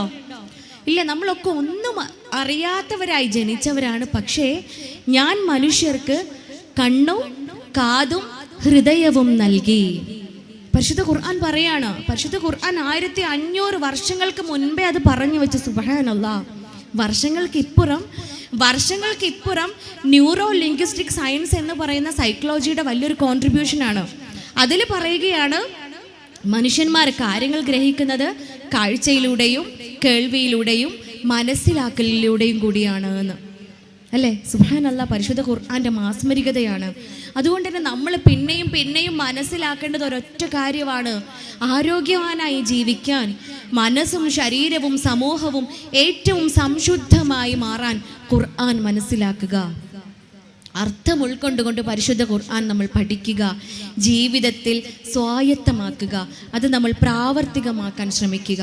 അതാണ് ഏറ്റവും അൾട്ടിമേറ്റ് എന്ന് പറയുന്നത്. അതാണ് ഇവിടെ ഇണകൾ തുടങ്ങുകയാണ് അല്ലേ. ആനന്ദവും ആഹ്ലാദവും ആസ്വാദനവും സംതൃപ്തിയും എന്തിനാണ് ഇണകൾക്കുള്ളിൽ എന്നതിൻ്റെ ഉത്തമ ഉദാഹരണമാണ് ഈ അനുഭവങ്ങൾ. അവിടെ പ്രശ്നങ്ങൾ ഉണ്ടാവുമ്പോൾ, പ്രയാസങ്ങൾ ഉണ്ടാവുമ്പോൾ അതിനിടയിൽ കിടന്ന് ഉരുകുന്നത് മക്കളാണ്. ദാമ്പത്യം എന്ന് പറയുന്ന മനോഹരമായ ബന്ധത്തിൻ്റെ സ്വർഗത്തിൽ നിന്നും തുടക്കം കുറിച്ച ബന്ധമാണ് ദാമ്പത്യ ബന്ധം. ആ ബന്ധത്തിൽ വിരിയുന്ന പുഷ്പങ്ങളാണ് നമ്മുടെ മക്കള്. ആ മക്കൾ അമാനത്താണ്. മക്കളെ കുറിച്ച് പരിശുദ്ധ ഖുർആനിൽ പറയുന്നതൊക്കെ ഹബ്ലന എന്ന വാക്കാണ്. ഹബ്ലന. നമ്മൾ ഓരോ നേരം പ്രാർത്ഥിക്കാറുണ്ട്, റബ്ബന ഹബ്ലന, അല്ലെ? ഹബ് എന്ന വാക്ക് ഹിബ എന്ന പദത്തിൽ നിന്ന് ഉണ്ടായതാ. ഹിബ എന്ന് വെച്ചാൽ എന്താണെന്നറിയോ? പാലോളി പെണ്ണുങ്ങൾക്ക് ആർക്കെങ്കിലും അറിയോ what is mean by Hiba? Hiba എന്ന പേരുള്ള ആരെങ്കിലും ഇവിടെ ഉണ്ടോ? ഹിബ ഒന്ന് കൈപൊക്കോ. ഹിബ, ഹിബക്കുട്ടി, എത്ര ഹിബകളുണ്ട് ഇവിടെ? പാലോളിയിൽ ഹിബ ഇല്ല അല്ലേ? ഉണ്ടോ? ഉണ്ട്. ഹിബ ഉണ്ട് എന്നാ പറയണേ. ഹിബയുടെ അർത്ഥം എന്താ? ഹിബകൾക്ക് അറിയുണ്ടാവും, ഹിബാന്റെ ഉമ്മാക്കും ഉപ്പാക്കും അറിയുണ്ടാവും എന്താ ഹിബയുടെ അർത്ഥം. ഹിബ എന്ന് വെച്ചാൽ എന്താ? ഇറ്റ്സ് ഗിഫ്റ്റ്, സമ്മാനം എന്നാണ് ഹിബയുടെ അർത്ഥം. എപ്പോഴാണ് നമ്മൾ ഒരാൾക്ക് സമ്മാനം കൊടുക്കുക? എപ്പോഴാണ് നമുക്കൊരാൾക്ക് സമ്മാനം കൊടുക്കുക? നമ്മൾ വെറുതെ ഒരാൾക്ക് സമ്മാനം കൊടുക്കുവോ? ഇല്ല. അയാൾ നമുക്ക് ഏറ്റവും പ്രിയപ്പെട്ടവനാവണം. അയാൾ നമുക്ക് ഏറ്റവും ഇഷ്ടമുള്ള ആളാവണം. നമുക്ക് ഇഷ്ടമുള്ള ഒരാൾക്കാണ് നമ്മൾ സമ്മാനങ്ങൾ കൊടുക്കുക. അത് വാങ്ങുന്ന ആൾ എന്താ ചെയ്യുക? നമുക്ക് ഏറ്റവും ഇഷ്ടമുള്ള ആളാണ് നമുക്ക് ഈ സമ്മാനം തന്നതെങ്കിൽ ആ സമ്മാനം നമ്മൾ സൂക്ഷിച്ചു വെക്കും, നമ്മൾ കാത്തു വെക്കും, ഒരിക്കലും നശിപ്പിക്കാതെ. ഒരു പക്ഷെ നമുക്ക് അതുപോലത്തെ ഒരുപാട് എണ്ണം ഉണ്ടാവുമായിരിക്കും. എങ്കിലും ആ സമ്മാനത്തെ ഒരു കേടുപാടുകളും സംഭവിക്കാതെ നമ്മൾ കാത്തു സൂക്ഷിച്ചു വെക്കും. ഈ ബന്ധമല്ലേ അള്ളാഹുവും മനുഷ്യനും തമ്മിൽ ഉണ്ടാവുന്നത്? നമുക്കൊരു കുഞ്ഞിനെ സമ്മാനമായിട്ട് തരുന്നു എന്ന് പരിശുദ്ധ ഖുർആൻ പറയുമ്പോൾ മക്കള് സമ്മാനമാണ്. സമ്പത്തും സന്താനങ്ങളും നിങ്ങൾക്ക് ഞാൻ അലങ്കാരമാക്കി തന്നിരിക്കുന്നു എന്ന് പറയുന്നുണ്ട്. അലങ്കാരവുമാണ്, സമ്മാനവുമാണ്. അതുകൊണ്ട് അള്ളാഹുവിന് ഏറ്റവും ഇഷ്ടമുള്ളവർക്കാണ് ഈ സമ്മാനം നൽകുന്നത്. പഠിച്ചോനെ ഏറ്റവും ഇഷ്ടമുള്ളവരാണ് നമ്മള്. അപ്പൊ അള്ളാഹുവിനെ നമ്മൾ സ്നേഹിക്കുന്നുണ്ട്. നമ്മൾ ഏറ്റവും കൂടുതൽ സ്നേഹിക്കേണ്ടത് നമ്മുടെ ദൈവത്തെയാണ്, അള്ളാഹുവിനെയാണ്. ഈ അള്ളാഹുവിനെ സ്നേഹിക്കുമ്പോൾ അള്ളാഹു നൽകുന്ന ഈ സമ്മാനത്തെ നമ്മൾ കാത്തു സൂക്ഷിക്കും, നമ്മൾ സംരക്ഷിക്കും. അത് നമ്മളെ ഡ്യൂട്ടിയാണ്. ആ സംരക്ഷണത്തിൻ്റെ ആദ്യത്തെ വഴിയാണ് പാരന്റിങ്. സന്തോഷമുള്ള സ്നേഹമുള്ള കുടുംബാന്തരീക്ഷം അത് ഇണകളിൽ നിന്ന് തന്നെയാണ് തുടങ്ങേണ്ടത്. അതുകൊണ്ട് ഇണകൾ എത്രത്തോളം മനോഹരമാക്കാൻ പറ്റുമോ, അതുകൊണ്ടല്ലേ ഒരു ഗുരുവിൻ്റെ അടുത്ത് ചരിത്രം പറയുന്ന ഒരു കഥയാണ്. ഗുരുവിൻ്റെ അടുത്തൊരു സ്ത്രീ വന്നിട്ട് 2 വയസ്സായ ഒരു കുഞ്ഞിനെയും കൊണ്ട് വന്നിട്ട് ചോദിക്കുകയാണ്, അല്ലയോ ഗുരുവേ, എന്ന് മുതലാണ് ഞാൻ എൻ്റെ കുഞ്ഞിന് ധാർമ്മികത പഠിപ്പിക്കേണ്ടത്? എൻ്റെ കുഞ്ഞിന് നല്ലതും ചീത്തതും എപ്പോൾ മുതലാണ് ഞാൻ പഠിപ്പിക്കേണ്ടത് എന്ന് ചോദിക്കുമ്പോൾ ഗുരു ചോദിക്കുകയാണ്, നിന്റെ കുഞ്ഞിന് എത്ര വയസ്സായി? അപ്പം സ്ത്രീ പറഞ്ഞു, എൻ്റെ കുഞ്ഞിന് 2 വയസ്സായിട്ടുണ്ട്. അതിന് മറുപടിയായിട്ട് ഗുരു നൽകിയ ഉത്തരം ഇതായിരുന്നു, എങ്കിൽ സമയം കഴിഞ്ഞു പോയല്ലോ. നിന്റെ കുഞ്ഞിന് നല്ലതും ചീത്തതും, നിന്റെ കുഞ്ഞിന് ധാർമ്മികതയും അധാർമികതയും നീ പഠിപ്പിക്കേണ്ട സമയം കഴിഞ്ഞു പോയി. 2 വയസ്സേ കുഞ്ഞിനായിട്ടുള്ളൂ, പക്ഷേ സമയം കഴിഞ്ഞു പോയി. ആ സ്ത്രീ ചോദിക്കുകയാണ് തിരിച്ച്, പക്ഷെ എൻ്റെ കുഞ്ഞിന് 2 വയസ്സല്ലേ ആയിട്ടുള്ളൂ, എങ്ങനെയാണ് എൻ്റെ സമയം തീർന്നു പോകുന്നത്? എൻ്റെ കുഞ്ഞിന് ഇനിയും വളരാനില്ലേ? ഗുരു പറയുകയാണ്, കുഞ്ഞിനെ നമ്മൾ വളർത്തേണ്ടത്, പഠിപ്പിക്കേണ്ടത് ആ കുഞ്ഞ് ഉണ്ടാവണമെന്ന് നിങ്ങൾ ആഗ്രഹിക്കുന്ന നിമിഷം മുതലാണ്. നോക്കൂ, വിവാഹിതരാവുകയാണ് അവിടെ. വിവാഹം എന്ന് പറയുന്ന പവിത്രമായ കർമ്മത്തിലൂടെ ഒന്ന് ചേരുമ്പോൾ എപ്രകാരമാണ് നമ്മുടെയൊക്കെ ഇണകൾക്കിടയിലുള്ള ജീവിതം എന്ന് നമ്മളൊക്കെ ചിന്തിക്കണം. ഇല്ല, ഏറ്റവും കൂടുതൽ ഞാൻ അനുഭവിക്കുന്ന, എൻ്റെ മുന്നിൽ വരുന്ന പ്രശ്നങ്ങൾ കപ്പിൾ ഇഷ്യൂസ് ആണ്, അല്ല, ഇൻലോസ് പ്രോബ്ലംസ് ആണ് വരാറുള്ളത്. ഭാര്യയ്ക്കും ഭർത്താവിനും ഇടയിലുള്ള, ഇണകൾക്കിടയിലുള്ള പ്രശ്നങ്ങളാണ്. എങ്ങനെയാണ് മക്കൾ അവിടെ മനോഹരമായ ഭാവി നമുക്ക് സമ്മാനിക്കുന്നത്? ഇത്തരം പാരൻസിൻ്റെ ഇടയിലുള്ള മക്കൾ എങ്ങനെയാണ് നല്ല കുഞ്ഞുങ്ങളായി വളരുന്നത്? നമുക്കറിയാം, നമ്മുടെ മക്കളെ, കൗമാരപ്രായത്തിലുള്ള കുഞ്ഞുങ്ങളെ വല വീശി പിടിക്കാൻ നിരവധി അനവധി ലഹരികളാണ് പുറത്തു പോയി നോക്കിക്കഴിഞ്ഞാൽ. നമ്മൾ വീടിൻ്റെ ജനൽ അങ്ങ് തുറന്നു നോക്കിയാൽ പലതരത്തിലുള്ള ആകർഷണീയതകളാണ്. അവർക്കിങ്ങനെ ആകർഷണം തോന്നുന്ന രൂപത്തിലുള്ള ഇസങ്ങളാണ്, തിയറികളാണ്. ലിബറലിസം, ഫെമിനിസം, അല്ലേ, ജെൻഡർ ന്യൂട്രാലിറ്റി, ജെൻഡർ ഈക്വാലിറ്റി, ഇങ്ങനെ തുടങ്ങിയിട്ട് ഇതിനൊക്കെ 2 വേർഷൻ ഉണ്ട്. ഇതൊക്കെ അതിൻ്റെ ഡെഫിനിഷൻ അനുസരിച്ച് മുന്നോട്ട് പോവാണെങ്കിൽ ഒരുപക്ഷെ നല്ലതാവാം. പക്ഷെ അതൊക്കെ ടോക്സിക് ലെവലിലേക്ക്, അതൊക്കെ അതിൻ്റെ എക്സ്ട്രീം ലെവലിൽ മനസ്സിലാക്കിയ ഒരു ജീവിതത്തിലേക്ക് നമ്മളൊക്കെ പോവാണ്. ജെൻഡർ ഈക്വാലിറ്റി എന്താ, ജെൻഡർ ന്യൂട്രാലിറ്റി എന്താ, ഹോമോസെക്ഷുവാലിറ്റി എന്താണ്, ബൈസെക്ഷുവാലിറ്റി എന്താണ്, what is LGBTQ, what is sigma, ഇങ്ങനെ തുടങ്ങിയിട്ട് നിരവധി അനവധി നമ്മൾ കേട്ടതും കേൾക്കാത്തതുമായിട്ടുള്ള ടെർമിനോളജീസാണ് നമ്മുടെയൊക്കെ മക്കൾക്ക് മുന്നിലുള്ളത്. അത് നമുക്കൊരു പക്ഷേ ടെർമിനോളജി ആയിരിക്കാം, നമുക്കൊരു പക്ഷേ അതൊരു വെറും വാക്ക് മാത്രമായിരിക്കാം, അല്ലെങ്കിൽ ഒരു വായിക്കാനുള്ള, അല്ലെങ്കിൽ അതിങ്ങനെ കേൾക്കാനുള്ള ഒരു രസം മാത്രമായിരിക്കാം. നമ്മളെ മക്കൾ അതൊക്കെ പ്രാക്ടിക്കലാക്കിക്കൊണ്ടിരിക്കുക. നമ്മളെ കുഞ്ഞുങ്ങൾ അതിൻ്റെയൊക്കെ വക്താക്കളായിക്കൊണ്ടിരിക്കുകയാണ്. അതിനെയൊക്കെ വാദിച്ച് അതിൻ്റെയൊക്കെ വക്താക്കളാക്കി അതിന് വേണ്ടിയിട്ട് ഇങ്ങനെ ഘോരം ഘോരം പ്രസംഗിക്കുന്നവരായി മാറിക്കൊണ്ടിരിക്കുക. അവിടെ നമുക്ക് നമ്മളെ കുഞ്ഞിന് എന്താണ് ശരി എന്താണ് തെറ്റ് എന്ന് പറഞ്ഞ് മനസ്സിലാക്കാൻ കൊടുക്കണമെങ്കിൽ എൻ്റെ ഉമ്മയും ഉപ്പയും എന്നെ നേർവഴി നടത്തുന്നവരാണ്, എൻ്റെ വഴികാട്ടിയാണ് എന്ന തോന്നൽ അവരിൽ ഉണ്ടാക്കണം. അത് ഉണ്ടാക്കണമെങ്കിൽ കുടുംബം അത് ഇമ്പമുള്ള ഇടം തന്നെയാവണം. അവിടെ സ്നേഹമുള്ള കുടുംബാന്തരീക്ഷം ഉണ്ടാക്കണം. അതിന് ഉമ്മയും ഉപ്പയും ഏറ്റവും സ്നേഹമുള്ളവരാവണം, അല്ലേ? അവിടെ ഉമ്മയും ഉപ്പയും തന്നെയാണ്. അള്ളാഹുവിൻ്റെ റസൂലിൻ്റെ അടുത്ത് ഹബീബ് മുത്ത് മുഹമ്മദ് മുസ്തഫ സല്ലല്ലാഹു അലൈഹി വസല്ലമയുടെ അരികിലേക്ക് ഒരു സഹാബി വന്നിട്ട് ചോദിക്കുകയാണ്, എന്നും നമ്മുടെ സംശയമാണല്ലേ, എൻ്റെ ഉള്ളിലൊക്കെ തോന്നിയ സംശയങ്ങളായിരുന്നു. ഇത്തരം കേസുകൾ ഇങ്ങനെ മുന്നിൽ വരുമ്പോൾ എങ്ങനെയാണ് നമ്മൾ മാറേണ്ടത്, എന്ത് മാറ്റമാണ് നമുക്കൊക്കെ ഉണ്ടാവേണ്ടത്? മനുഷ്യന്മാരല്ലേ, ഇണക്കത്തോടൊപ്പം പിണക്കം ഉണ്ടാവൂലേ? സ്വാഭാവികമാണ്. ഇണങ്ങി മാത്രം ജീവിക്കാൻ ഒരു മനുഷ്യനും കഴിയില്ല, സാധ്യമല്ല. ഇണക്കം മാത്രമല്ല, ഇണക്കത്തോടൊപ്പം പിണക്കവും ഉണ്ടാവും. അതുകൊണ്ടാണ് ഹബീബായി മുഹമ്മദ് മുസ്തഫ സല്ലല്ലാഹു അലൈഹി വസല്ലമ പിന്നെയും പിന്നെയും ഉണർത്തിയത്, നിങ്ങളിൽ ഏറ്റവും ഉത്തമൻ, നിങ്ങളിൽ ഏറ്റവും ഉത്തമ പിണക്കങ്ങൾക്കൊടുവിൽ ആരാണോ ആദ്യം ഇണങ്ങുന്നത്, പിണക്കങ്ങൾക്കൊടുവിൽ ആരാണോ ആദ്യം ഇണങ്ങുന്നത് അയാളാണ് ഏറ്റവും ഉത്തമൻ. നോക്കൂ നിങ്ങൾ, അല്ലേ? നമ്മളൊക്കെ നമ്മളെ വീട്ടിലൊന്ന് കയറി നോക്കുക, കുറച്ചു നേരം പിണങ്ങും, ആരാദ്യം ഉണ്ടല്ലേ? പിണക്കങ്ങളൊക്കെ ഉണ്ടാവലുണ്ട്, ആരെണ്ണേലും ആദ്യം ഉണ്ടല്ലേ? പിന്നെ ഞാൻ മിണ്ട് നടന്നത് തന്നെ, വേണമെങ്കിൽ മൂപ്പര് വന്ന് മിണ്ടട്ടെ, ഇല്ലേ? നമ്മൾ പെണ്ണുങ്ങളുടെ ഉള്ളിലൊരു പ്രത്യേക തരം ഒരു ഈഗോ അവിടെ വർക്കൗട്ട് ചെയ്യും. മൂപ്പര് വന്ന് മിണ്ടട്ടെ, മൂപ്പരാണെങ്കിലോ മൂപ്പര് രാജാവല്ലേ, അല്ലേ? പുരുഷന്മാരെന്ന് പറഞ്ഞാല് ഉത്തരവാദിത്തം ഏൽപ്പിക്കപ്പെട്ടവരാണ്. നിങ്ങളുടെ ഭാര്യ സന്താനങ്ങളുടെയും മക്കളുടെയും മാതാപിതാക്കളുടെയും ബാധ്യത ഏൽപ്പിക്കപ്പെട്ടവരാ പുരുഷന്മാര്. നാളെ അതിനെക്കുറിച്ച് നിങ്ങൾ ചോദ്യം ചെയ്യപ്പെടുകയും ചെയ്യുമെന്ന് ഇസ്ലാം മതം പറയുമ്പോൾ ഉത്തരവാദിത്തമുള്ള ആളുകളാ. സോ ഞാൻ മിണ്ടൂല, അല്ലേ? ഭാര്യയും ഭർത്താവുമാണ്. തനാകഹത്തുൽ അസ്ജാർ എന്ന് പറയുന്ന വേർപിരിക്കാൻ പറ്റാത്ത രൂപത്തിൽ കെട്ടുപിണഞ്ഞു കിടക്കുന്ന മരച്ചില്ലകൾ എന്ന അർത്ഥം വരുന്ന വാക്കിൽ നിന്നാണ് നിക്കാഹ് എന്ന പദം ഉണ്ടായിട്ടുള്ളത്. സൗജ് എന്നാണ് പരിശുദ്ധ ഖുർആൻ ഉണർത്തുന്നത്. ഭാര്യയും ഭർത്താവും അല്ല, സൗജ്. സൗജ് എന്ന് പറഞ്ഞാൽ ചവച്ചരയ്ക്കപ്പെട്ടത് എന്നർത്ഥം. അവിടെ ഒരാൾ മുകളിലോ ഒരാൾ താഴെയോ അല്ല, ഒരാൾക്ക് പദവി കൂടുതലോ ഒരാൾ സ്ഥാനം കുറഞ്ഞവളോ അല്ല, ഈക്വലാണ്. അതുകൊണ്ടാണ് സൗജ് എന്ന പദം വെച്ച് അഭിസംബോധന ചെയ്തിട്ടുള്ളത്. അതുകൊണ്ട് ആരാണോ ആദ്യം മിണ്ടുന്നത്, ആരാണോ ആദ്യം ഇണങ്ങുന്നത് അയാളാണ് നിങ്ങളിൽ ഉത്തമൻ എന്ന് അള്ളാഹുവിൻ്റെ റസൂല് നമ്മെ പഠിപ്പിക്കുമ്പോൾ നമ്മൾ ഓർക്കണം. ഏറ്റവും അഭിവാജ്യ ഘടകം എന്ന് പറയുന്നത് ഇണകളുടെ ജീവിതം തന്നെയാണ്, ഇണകൾക്കുള്ളിലുള്ള ജീവിതം തന്നെയാണ്. തീർന്നിട്ടില്ല, വീണ്ടും വീണ്ടും സ്വഹാബിമാര് റസൂലിൻ്റെ അടുത്ത് ചോദിക്കുകയാണ്, ഏറ്റവും നല്ല കുടുംബജീവിതം ഉണ്ടാക്കുന്ന പുരുഷനും സ്ത്രീയും എപ്രകാരമാവണം ഹബീബേ? നമുക്ക് നോക്കാം, അല്ലേ?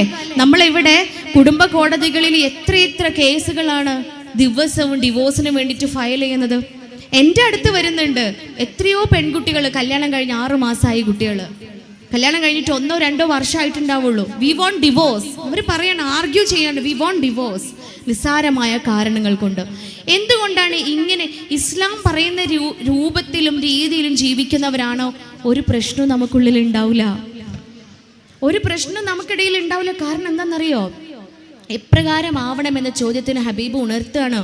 ഒരു സ്ത്രീ ഏറ്റവും നല്ല ഇണ, ഏറ്റവും നല്ല ഭാര്യ എന്ന് പറയുന്നവള്, അവൾ അവളുടെ പുരുഷൻ നോക്കുമ്പോൾ അവനെ സന്തോഷിപ്പിക്കുന്നവളാണ്.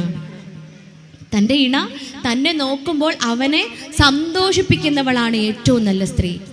അവനെ അനുസരിക്കുന്നവളാണ് ഏറ്റവും നല്ല സ്ത്രീ. മൂന്നാമത്തത്, അവൻ്റെ അഭാവത്തിൽ അവളെയും അവരുടെ സമ്പത്തിനെയും സംരക്ഷിക്കുന്നവളാണ് നല്ല സ്ത്രീ. നോക്കൂ നിങ്ങൾ, ഈ 3 കാര്യങ്ങളും നമ്മൾ ആലോചിക്കണം അല്ലേ.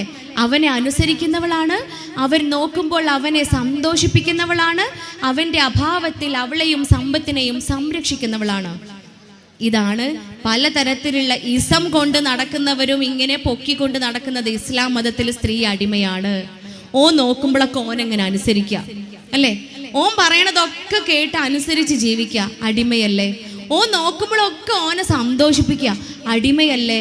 ഓൻ്റെ അഭാവത്തിലെല്ലാം സംരക്ഷിക്കുക, അടിമയല്ലേ.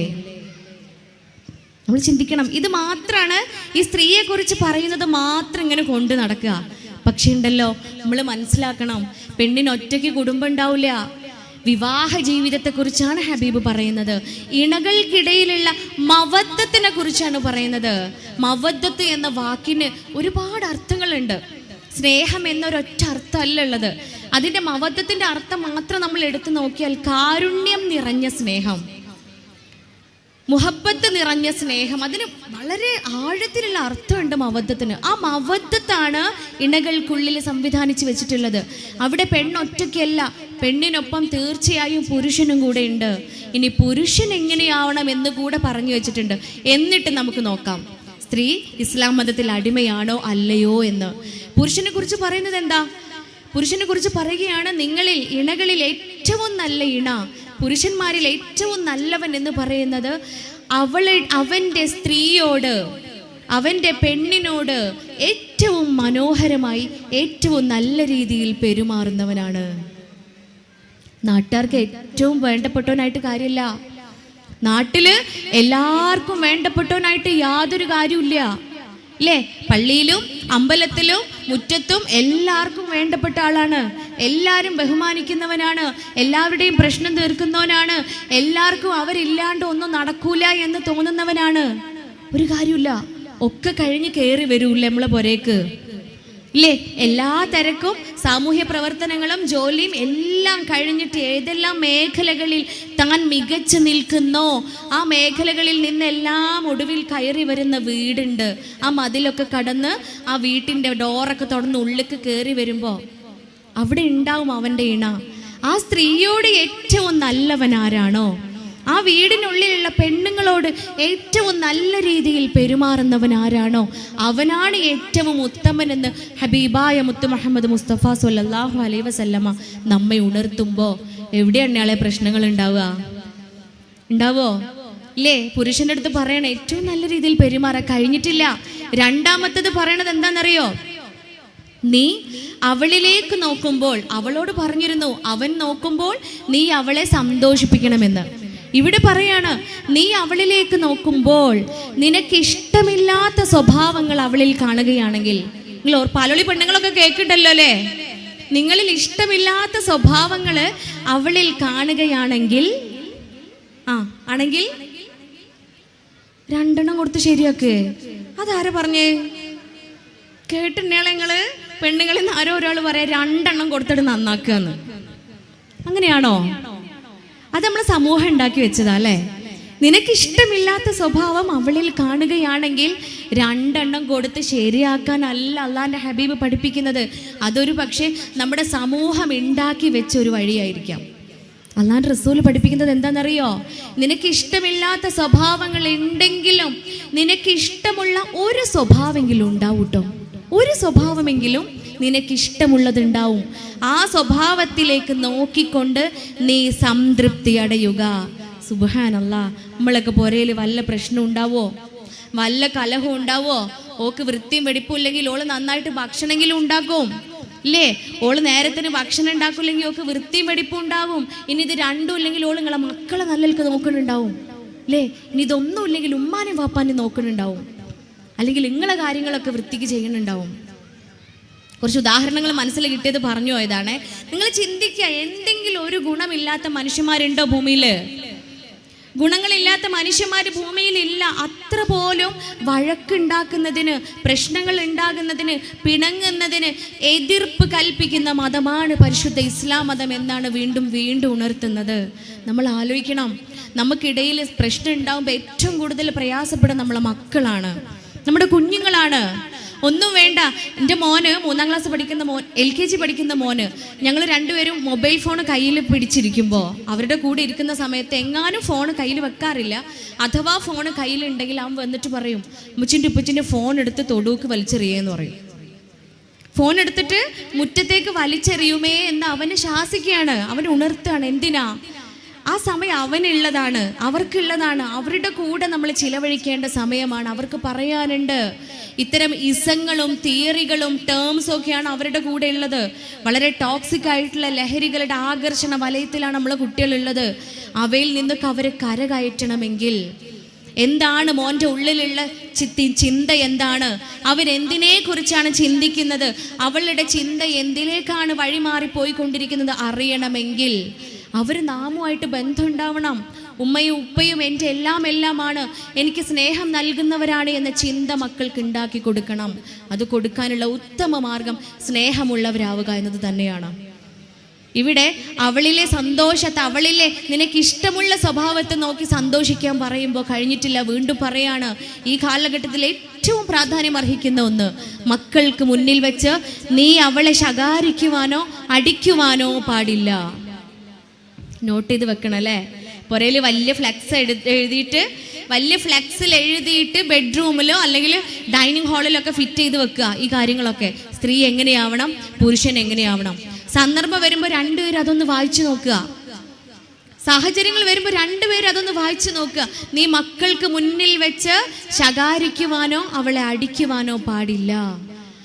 അതാണ് പറയുന്നത്. നിങ്ങൾ പിണക്കങ്ങൾക്കൊടുവിൽ ആദ്യം ഇണങ്ങുന്നവരാവുക. നിങ്ങൾക്കിടയിൽ പ്രശ്നങ്ങൾ ഉണ്ടാവുമ്പോൾ ഏറ്റവും ആദ്യം എത്രയും പെട്ടെന്ന് അനുരഞ്ജനത്തിൽ എത്തിച്ചേരുക എന്ന് 4-ാം അധ്യായത്തിൽ പരിശുദ്ധ ഖുർആൻ നമ്മെ ഓർമ്മിപ്പിക്കുന്നുണ്ട്. അപ്പോൾ അതിനർത്ഥം എന്താ? പ്രശ്നങ്ങൾ ഉണ്ടായേക്കാം അല്ലേ? മജ്ജയും മാംസവും ഉള്ള വിചാരങ്ങളും ചിന്തയുമുള്ള പച്ചയായ മനുഷ്യരാണ്. അതുകൊണ്ട് തന്നെ അവിടെ ഒരു പക്ഷെ വിള്ളലുകൾ ഉണ്ടായേക്കാം. പക്ഷേ ആ വിള്ളലുകളുടെ ആഴം കൂടുകയല്ല ചെയ്യേണ്ടത്. എത്രയും പെട്ടെന്ന് അനുരഞ്ജനത്തിൽ എത്തിച്ചേരുക, ഒത്തുതീർപ്പിൽ എത്തിച്ചേരുക, പ്രശ്നങ്ങൾ പരിഹരിക്കപ്പെടുക. സന്തോഷം കൊണ്ട്, സ്നേഹം കൊണ്ട് ആ വിള്ളലിനെ നമ്മൾ, ആ കറയെ നമ്മൾ മായ്ക്കുക എന്നാണ് പരിശുദ്ധ ഇസ്ലാം പറയുന്നത്. അതിന് ഏറ്റവും ഉത്തമരെന്ന് പറയുന്ന ഇണകൾ തന്നെയാണ്. സ്നേഹമുള്ള കുടുംബാന്തരീക്ഷം ഉണ്ടാക്കി കൊടുക്കണം മക്കൾക്ക് അല്ലേ? നമ്മൾ ഉമ്മയും ഉപ്പയും ഭാര്യയും ഭർത്താവും അരികിൽ ഇങ്ങനെ ചേർന്നിരിക്കുമ്പോൾ നടുവിലേക്ക് ഓടി വരൂല്ലേ? ആര്? അമ്മായിമ്മേ. തമ്പുരാനെ, പാലോളി കുടുംബത്തിലൊക്കെ അമ്മായിമ്മയാണോ ഓടി വരിക? എന്ത് പെണ്ണുങ്ങളൊക്കെ ഇങ്ങനെ പറയണേ? എന്ത് ചെവിന്റെ പ്രശ്നമാണോ അതോ നിങ്ങൾ പറയണതിന്റെ പ്രശ്നമാണോ? പാലോളിയിൽ അങ്ങനെയാ? അങ്ങനെ ഇല്ല അല്ലേ? അത് പറഞ്ഞപ്പോഴാണ്, വളരെ സാന്ദർഭോചിതമായിട്ട് നിങ്ങൾ പറഞ്ഞപ്പോൾ ഞാൻ ഓർക്കുകയാണ്. ഒരിക്കലും ക്ലിനിക്കിൽ ഭാര്യയും ഭർത്താവും വന്നിങ്ങനെ അവരുടെ വിഷമങ്ങൾ സംസാരിച്ചുകൊണ്ടിരിക്കുക. ഈ മരുമോൾക്ക് ഏറ്റവും കൂടുതൽ പറയാനുള്ളത് അമ്മായിമാനെ കുറിച്ചാണ്. ഇവിടെ അമ്മായിമാൻ തന്നെയല്ലേ പറയുക വടകരയിൽ ഭർത്താവിൻ്റെ ഉമ്മാനെ? ഈ ഉമ്മാനെ കുറിച്ച് ഇങ്ങനെ, ഞങ്ങൾ അവിടെ എന്ന് പറഞ്ഞാൽ കല്യാണം കഴിച്ച ഭർത്താവിൻ്റെ വീട്ടിലാണ് താമസിക്കുക. ഇവിടെയോ? ഇവിടെ അങ്ങനെ തന്നെയാ? ഭാഗ്യം. അപ്പോൾ ഭർത്താവിൻ്റെ വീട്ടിലായതുകൊണ്ട് തന്നെ പരാതികളും പ്രശ്നങ്ങളൊക്കെ കുറേ ഉണ്ടാവുമല്ലോ. എന്നെ പ്രസവിച്ചിട്ടില്ലെങ്കിലും എൻ്റെ ഉമ്മയാണ് എന്ന ചിന്ത പലപ്പോഴും വരൂല അല്ലേ? ഞാൻ പ്രസവിച്ചിട്ടില്ലെങ്കിൽ എൻ്റെ മകളാണ് എന്ന ചിന്ത പലപ്പോഴും ഉമ്മാർക്കും ഉണ്ടാവില്ല. അപ്പോൾ അവിടെ കോൺഫ്ലിക്ട്സ് ഉണ്ടാവാൻ തുടങ്ങും, പ്രശ്നങ്ങൾ ഉണ്ടാവാൻ തുടങ്ങും. അതിൻ്റെ ഭാഗമായിട്ട് ഈ മരുമോൾ ഇങ്ങനെ പറയും, ഉമ്മാനെ കുറിച്ച് ഇങ്ങനെ പറഞ്ഞുകൊണ്ടിരിക്കുക. ദാറ്റ് മീൻസ് അമ്മായിമാനെ കുറിച്ച്. അപ്പോൾ ഈ ഭർത്താവിൻ്റെ മടിയിൽ 4 വയസ്സായ മോൾ ഇരിക്കുന്നുണ്ട്. മോള് പെട്ടെന്ന് എൻ്റെ അടുത്ത് പറയാ, ഡോക്ടറെ, എൻ്റെ ഉമ്മച്ചി പറയണതൊക്കെ ഒന്നും നിങ്ങൾ വിശ്വസിക്കണ്ട കേട്ടാ, എൻ്റെ ഉമ്മ അത്ര നല്ല ആളൊന്നും അല്ല എന്ന്. എൻ്റെ ഉമ്മമാനെ പറ്റി ഇങ്ങനെ പറയുന്നുണ്ടല്ല, എൻ്റെ ഉമ്മമാനെ കുറിച്ചാണ് പറയണേ, പക്ഷേ എൻ്റെ ഉമ്മ അത്ര നല്ല ആളൊന്നും അല്ല എന്ന്. അപ്പം നിങ്ങളൊക്കെ ചിരിച്ചതുപോലെ എനിക്കും ആ സമയത്ത് ചിരിയാണ് വന്നതെങ്കിലും അവിടെ ചിന്തിച്ചത് എന്താണെന്നറിയോ നിങ്ങൾ? ആ കുട്ടിയുടെ തലച്ചോറ് 7 വയസ്സ് വരെ വളരുള്ളൂ. ആ വളർച്ച സംഭവിക്കുന്ന കണ്ടും കേട്ടും അനുഭവിച്ചും കാര്യങ്ങളൊക്കെ പഠിച്ച് ഞാൻ എങ്ങനെയാവണം എന്നിങ്ങനെ തീരുമാനിക്കുന്ന സമയമാണ്. ഈ സമയത്ത് ആ കുഞ്ഞിൻ്റെ തലച്ചോറിനുള്ളിൽ പാകിയ വിത്തുകൾ പകയുടെയും വിദ്വേഷത്തിൻ്റെയും വെറുപ്പിൻ്റെയും ഒക്കെയാണ്. ആ വിത്തുകളല്ലേ വളരുള്ളൂ.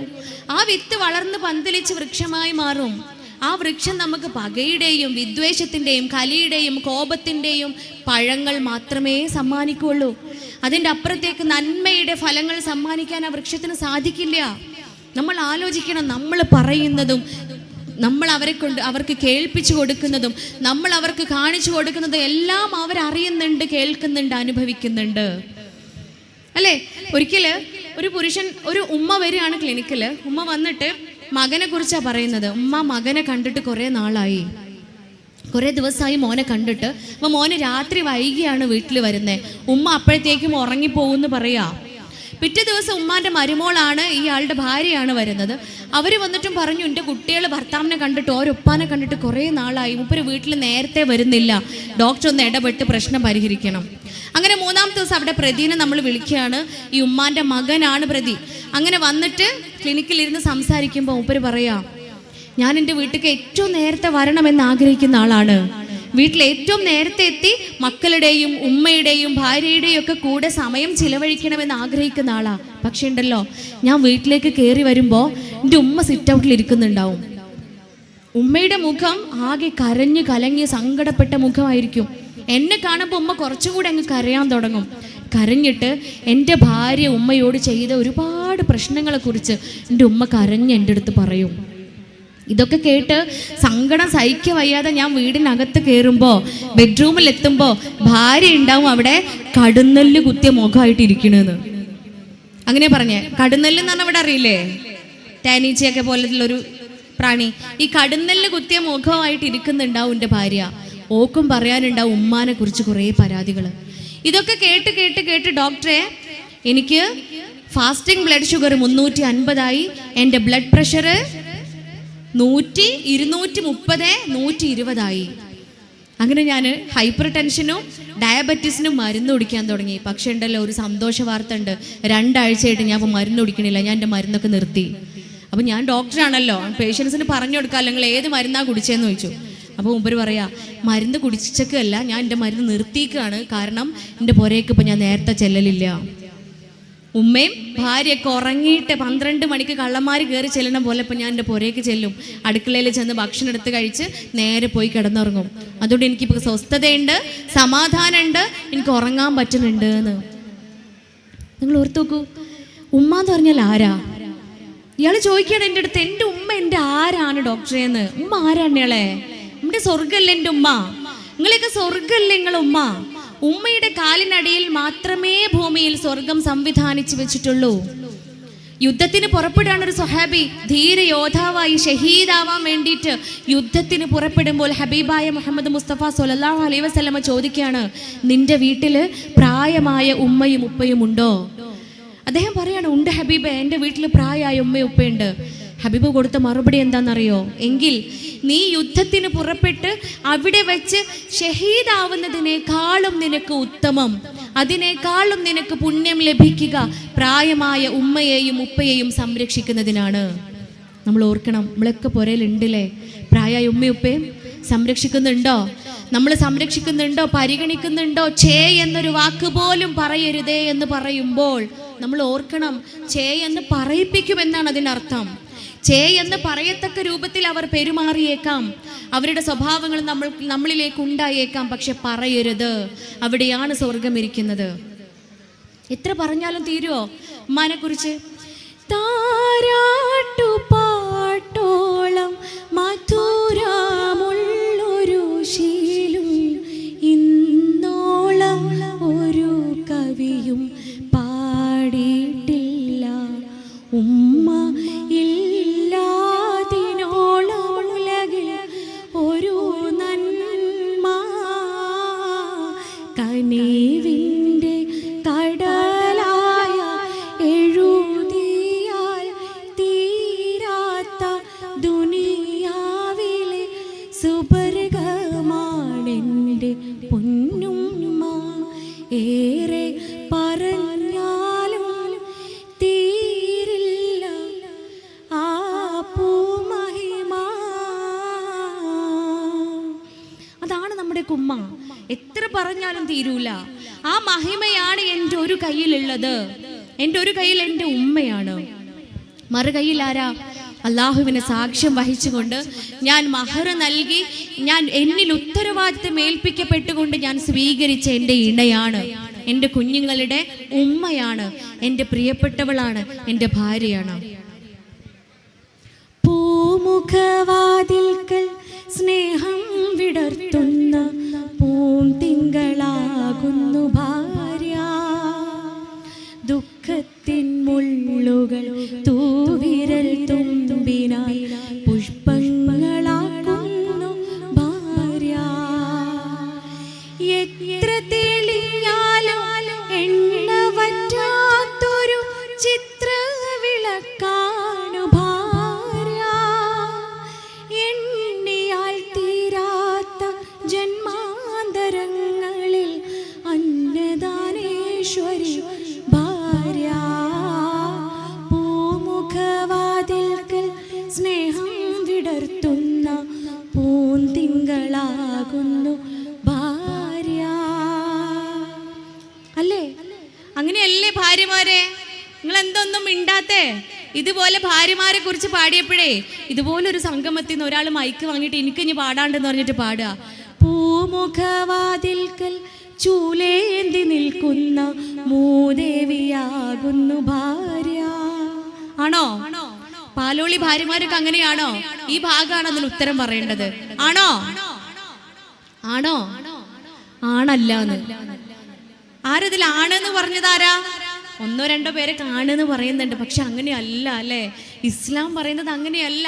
നേരത്തെ പറഞ്ഞു വച്ചു നമ്മൾ സ്ത്രീ എങ്ങനെയാവണം, പുരുഷൻ എങ്ങനെയാവണം. നോക്കൂ നിങ്ങൾ, ഈ ഉമ്മയുടെയും മരുമകളുടെയും പ്രശ്നങ്ങൾക്കുള്ളിൽ കിടന്ന് വീർപ്പ് മുട്ടാണ് ആൺകുട്ടികൾ. ആ മക്കൾ എന്തുകൊണ്ടാണെന്നറിയോ? എന്തുകൊണ്ടാണെന്നറിയാമോ നിങ്ങൾക്ക്? പരിശുദ്ധ ഖുർആൻ ഓർമ്മിപ്പിക്കുന്ന വചനങ്ങളെ നമ്മൾ ചിന്തിക്കാത്തത് കൊണ്ടാ. ഉത്തരവാദിത്തങ്ങളുണ്ട്. നിങ്ങൾ മാതാപിതാക്കളോട് ഏറ്റവും നല്ല രീതിയിൽ പെരുമാറുക അള്ളാഹുവിനോട് ചേർത്ത് വെക്കുകയാണ്. അള്ളാഹുവിനെ മാത്രം ആരാധിക്കുക എന്ന് പറയുന്നതിനോടൊപ്പം ചേർത്ത് വായിക്കുകയാണ് മാതാപിതാക്കളോട് ഏറ്റവും നല്ല രീതിയിൽ പെരുമാറുക. അത് കഴിഞ്ഞ് പറയുന്നുണ്ട് മക്കളോട് ഏറ്റവും നല്ല രീതിയിൽ പെരുമാറുക. ഇവിടെ മക്കൾ മരുമക്കൾ എന്ന് എടുത്ത് പറയുന്നില്ല. മക്കൾ മരുമക്കൾ എന്ന വിഭാഗമില്ല. മരുമക്കളും മക്കളാണ്, മരുമക്കളും മക്കളാണ്. ആ ചിന്തയാണ് ഉണ്ടാവേണ്ടത് അല്ലേ? കൗൺസിലിങ്ങിന് വന്നൊരു പെൺകുട്ടി ദുഃഖം തോന്നിയ, വളരെ സങ്കടം തോന്നിയ ഒരു സംഭവമായിരുന്നു അത്. കൗൺസിലിങ്ങിന് വന്ന പെൺകുട്ടി പറയാണ്, ഡിഗ്രി സെക്കൻഡ് ഇയറിന് പഠിക്കുമ്പോഴേ അവളെ കല്യാണം കഴിഞ്ഞ് കൊണ്ടുപോയത്. പഠിക്കണമെന്ന് ഭയങ്കര ആഗ്രഹമായിരുന്നു. പക്ഷേ വീട്ടുകാർക്ക് പഠിപ്പിക്കാൻ താല്പര്യം ഉണ്ടായിരുന്നില്ല. പക്ഷെ അവൾ അതിന് അംഗീകരിച്ചു. അവൾ അതിന് സമ്മതം മൂലം അവൾ പഠിച്ചില്ല. പക്ഷെ അവളുടെ ഒരു ആഗ്രഹമായിരുന്നു, അവളുടെ ഈ ഫ്രീ സമയം ചിലവഴിക്കാൻ വേണ്ടിയിട്ട് അവൾ ചെടി ഉണ്ടാക്കാൻ ഭയങ്കര ഇഷ്ടമായിരുന്നു. ഗാർഡനിങ് അവൾക്ക് വളരെ ഇഷ്ടമുള്ള കാര്യമായിരുന്നു. അങ്ങനെ ചെടി ഉണ്ടാക്കാൻ വേണ്ടിയിട്ട് തൻ്റെ ഭർത്താവിൽ നിന്നും സമ്മതമൊക്കെ വാങ്ങിച്ച് അവർ പറഞ്ഞു ഉമ്മാൻ്റെ അടുത്തും കൂടെ ചോദിക്കുക. അങ്ങനെ ഉമ്മാൻ്റെ അടുത്ത് ചോദിച്ചപ്പോൾ ഉമ്മ പറഞ്ഞു ചെടി ഉണ്ടാക്കണേനൊന്നും പ്രശ്നമില്ല, ഇജ എൻ്റെ പുരയൊക്കെ അങ്ങോട്ട് വിരുന്നു പോവും. ഇജെൻ്റെ പുരയ്ക്ക് വിരുന്ന് പോയി കഴിഞ്ഞാൽ ആരാ ഈ ചെടിയൊക്കെ നോക്കുക? ഉമ്മക്ക് നോക്കാൻ കഴിയില്ലട്ടാ, ഉമ്മ നോക്കൂലാട്ടോ എന്ന് ഉമ്മ പറഞ്ഞു. അങ്ങനെ ഉള്ള പ്രതീക്ഷയിൽ ചെടിയൊക്കെ ഉണ്ടാക്കി പറഞ്ഞതുപോലെ സംഭവിച്ചു. വീട്ടിലേക്ക് വിരുന്ന് പോയി. വിരുന്നൊക്കെ കഴിഞ്ഞ് ഒരാഴ്ച കഴിഞ്ഞ് വന്നപ്പോൾ ചെടിയൊക്കെ ഉണങ്ങി കരിഞ്ഞ് കിടക്കുകയാണ്. അപ്പോൾ തലേ ദിവസമാണ് ഉമ്മാൻ്റെ മോള് വിസിറ്റിങ്ങിന് 2 ആഴ്ചക്ക് ഗൾഫിൽ പോയത് കേട്ടാ. ഉമ്മാൻ്റെ ഉമ്മ പ്രസവിച്ചൊരു മകളുണ്ടല്ലോ, 2 ആഴ്ചക്ക് വിസിറ്റിങ്ങിന് ഗൾഫിൽ പോയതാ. അങ്ങനെ ഈ പെൺകുട്ടി വിരുന്നൊക്കെ കഴിഞ്ഞ് വീട്ടിൽ വന്ന് ഈ ചെടികളൊക്കെ അവളിങ്ങനെ ക്ലീൻ ചെയ്തുകൊണ്ടിരിക്കുകയാണ്. മണ്ണൊക്കെ മറിച്ച് വേരൊക്കെ ഇങ്ങനെ കിഴുതെടുത്ത് മാറ്റിക്കൊണ്ടിരിക്കുക.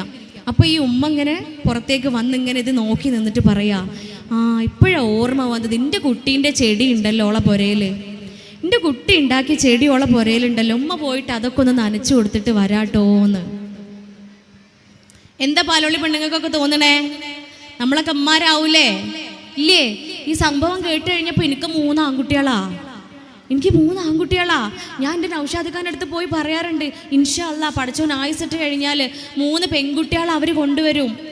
എൻ്റെ പ്രതീക്ഷ ഇനി അതാണ്. എനിക്ക് 3 പെൺകുട്ടികളെ അവരാണ് കൊണ്ടുവരേണ്ടത്. ഈ 3 പെൺകുട്ടികളുടെ അടുത്ത് എപ്പോഴാണോ എൻ്റെ സ്വഭാവം മാറി തുടങ്ങുന്നത്, എപ്പോഴാണോ അവരെ ഞാൻ നൊന്ത് പ്രസവിച്ച എൻ്റെ മക്കളായിക്കൊണ്ട് എനിക്ക് കാണാൻ സാധിക്കാതെ വരുന്നത്, അപ്പം നിങ്ങൾ എന്നെ പുരേന്ന് മാറ്റണം കേട്ടോ എന്ന് ഞാൻ വസിയത്ത് ചെയ്തിട്ടുണ്ട്. അപ്പം നിങ്ങൾ എന്നെ അനാഥാലയത്തേക്കോ അഗതി മന്ദിരത്തിലേക്കോ അല്ലെങ്കിൽ എൻ്റെ പുരയ്ക്ക് എവിടെ കൊണ്ടുപോയിട്ടാലും വേണ്ടിയില്ല, പിന്നെ എൻ്റെ പെൺകുട്ടികളെ കൂടെ എന്നെ നിർത്തരുതിട്ടാന്ന്. കാരണം എന്താ? ഞാൻ പ്രസവിക്കാത്ത എൻ്റെ പെൺകുട്ടിയായി എനിക്ക് കാണാൻ പറ്റണം. നിങ്ങൾ ഓർത്ത് നോക്കൂ, ആണുങ്ങൾക്ക് നിക്കാഹ് കഴിയുന്നതോട് കൂടിയിട്ട് മാറ്റമൊന്നും വരുന്നില്ല അല്ലേ? അതുവരെ ഉള്ള വീട്ടിൽ തന്നെയാ, അതുവരെ കിടന്നുറങ്ങുന്ന ബെഡ്റൂമിൽ തന്നെ നമ്മൾ പെണ്ണുങ്ങളെല്ലാം ഉപേക്ഷിച്ച് വരികയാണ്. നമ്മളെല്ലാം ഉപേക്ഷിച്ച് അതുവരെ നോക്കി വളർത്തിയ ഉമ്മാനെയും ഉപ്പാനെയും നമ്മൾ കിടന്നുറങ്ങിയ ആ ശ്വാസവും ആ വായുവും ആ വീടും അറ്റ്മോസ്ഫിയർ എല്ലാം ഒഴിവാക്കിയിട്ട് നമ്മൾ കയറി വരികയാണ് മറ്റൊരു വീട്ടിലേക്ക്.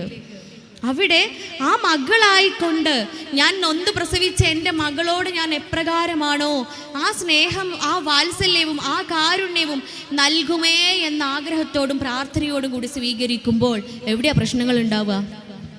ഇല്ലേ? പെൺകുട്ടി കേൾക്കണത് എന്താ? ചെറുപ്പം മുതലേ നമ്മൾ വല്യമാരും ഉമ്മാരും പെൺകുട്ടിയൊക്കെ പറഞ്ഞു കൊടുക്കണത് എന്താ? വേഗം എണീക്ക്, നേരത്തെ എണീക്ക്, ആരാൻ്റെ പുരയ്ക്ക് പോവാനുള്ളതാണ്, അഡ്ജസ്റ്റ് ചെയ്യാൻ പഠിക്കണം കേട്ടോ എന്ന്. നിങ്ങൾ ഓർത്തു നോക്കൂ, ഞാൻ ഒരിക്കലും അംഗീകരിക്കാത്തൊരു കാര്യമാണത്. ആരാൻ്റെ വീടാണോ ഈ പെൺകുട്ടിക്ക് കയറി ചെല്ലാനുള്ളത്? ആരാൻ്റെ വീടാണോ? ആരാൻ്റെ വീട് എന്ന് പറഞ്ഞാൽ ഇവിടെ മനസ്സിലായില്ലേ? വടകര ആരാൻ്റെ വീട് തന്നെയല്ലേ പറയാ, അല്ലേ? അന്യൻ്റെ വീട് അല്ലേ? അന്യൻ്റെ പുരേ പോവാനുള്ളതാണ്, അഡ്ജസ്റ്റ് ചെയ്യാൻ പഠിക്കണം. That's not അന്യൻ.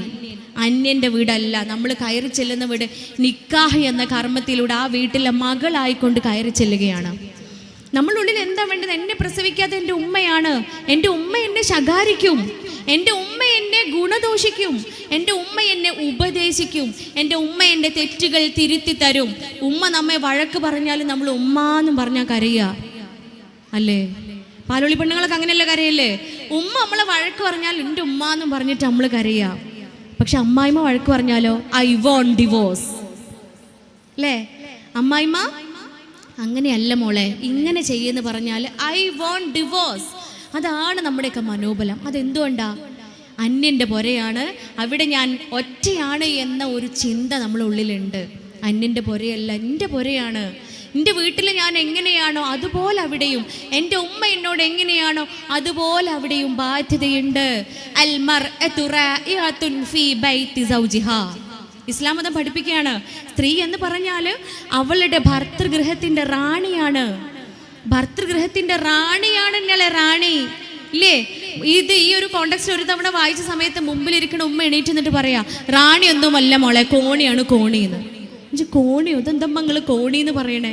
അപ്പം ഉമ്മ പറയാണ്, എന്ത് പ്രശ്നം ഉണ്ടെങ്കിലും എല്ലാവരും നമ്മളെ മേപ്പെട്ട് കയറുകയല്ലേ? പെരയിൽ എന്ത് പ്രശ്നം ഉണ്ടായാലും, വീട്ടിൽ എന്ത് പ്രോബ്ലം ഉണ്ടായാലും പെണ്ണുങ്ങളാണ് കാരണം. അതുകൊണ്ട് നമ്മൾ റാണിയൊന്നല്ല, കോണിയാണ്. കോണിയല്ല അല്ലേ? കോണിയല്ല, ഏണിയല്ല, നമ്മൾ റാണികളാണ് നമ്മൾ. റാണികളായി വാഴ്ത്തപ്പെട്ടവരാണ് നമ്മൾ. അതുകൊണ്ട് എല്ലാ ബന്ധങ്ങളിലും നമുക്ക് ഉത്തരവാദിത്തങ്ങളുണ്ട്. പുരുഷൻ അവരുടെ ഭാര്യ സന്താനങ്ങളുടെയും മാതാപിതാക്കളുടെയും ബാധ്യത ഏൽപ്പിക്കപ്പെട്ടവരാണ് എങ്കിൽ സ്ത്രീ അവളുടെ ഭർതൃഗൃഹത്തിൻ്റെ അധിപയാണ് എന്ന് ഇസ്ലാം മതം വീണ്ടും വീണ്ടും ഓർമ്മപ്പെടുത്തുകയാണ്. നമ്മളാണ് അധിപകൾ. അവിടെ വിള്ളലുകൾ ഉണ്ടാക്കരുത്. നിങ്ങൾ നിങ്ങളുടെ മാതാപിതാക്കളോട് ഏറ്റവും നല്ല രീതിയിൽ പെരുമാറുക, നിങ്ങളുടെ മക്കളോട് ഏറ്റവും നല്ല രീതിയിൽ പെരുമാറുക, നിങ്ങളുടെ ബന്ധുക്കളോട് ഏറ്റവും നല്ല രീതിയിൽ പെരുമാറുക. നിങ്ങളുടെ വലത് കൈ ഉടമപ്പെടുത്തിയ അടിമകളോട്, അയൽപക്കക്കാരോട്, രക്തബന്ധത്തിലുള്ള അയൽപക്കക്കാരോട്, അന്യരായ അയൽപക്കക്കാരോട്, ഇങ്ങനെ എടുത്തെടുത്ത് ഓരോ ബന്ധങ്ങളെയും എടുത്ത് സംസാരിക്കുകയാണ് പരിശുദ്ധ ഖുർആൻ. അത് തന്നെയല്ലേ ഇവിടെ ഇങ്ങനെ കാണുന്നത് അല്ലേ? ആ ഒരു മനോഹാരിത തന്നെയാണ് ഇന്ന് ഈ ദിവസം ഈ പാലോളി സംഗമത്തിൽ നമ്മൾ കണ്ടുവരുന്നതും. ഈ ഊഷ്മളത ഉണ്ടല്ലോ, ഇവിടെ ഇങ്ങനെ ഉണ്ടായി വരുന്ന ഈ ആനന്ദം, ഈ ആഹ്ലാദം, ഇൻഷാ അല്ലാഹ് ഇവിടെ നിന്ന് നിങ്ങൾ പോയി കഴിഞ്ഞാലും ബന്ധങ്ങൾക്കുള്ളിൽ നിങ്ങൾ സൂക്ഷിക്കുക. അലി ഇബ്നു ഹുസൈൻ റളിയല്ലാഹു അൻഹു ഒരിക്കൽ മക്കൾക്ക് ഉപദേശിക്കുകയാണ്. മക്കളെ എല്ലാം ചേർത്ത് പിടിച്ചിട്ട് പറഞ്ഞു കൊടുക്കുകയാണ്, മക്കളെ, കുടുംബ ബന്ധം മുറിച്ചവനുമായിട്ടുള്ള സമ്പർക്കം നിങ്ങൾ സൂക്ഷിക്കണം.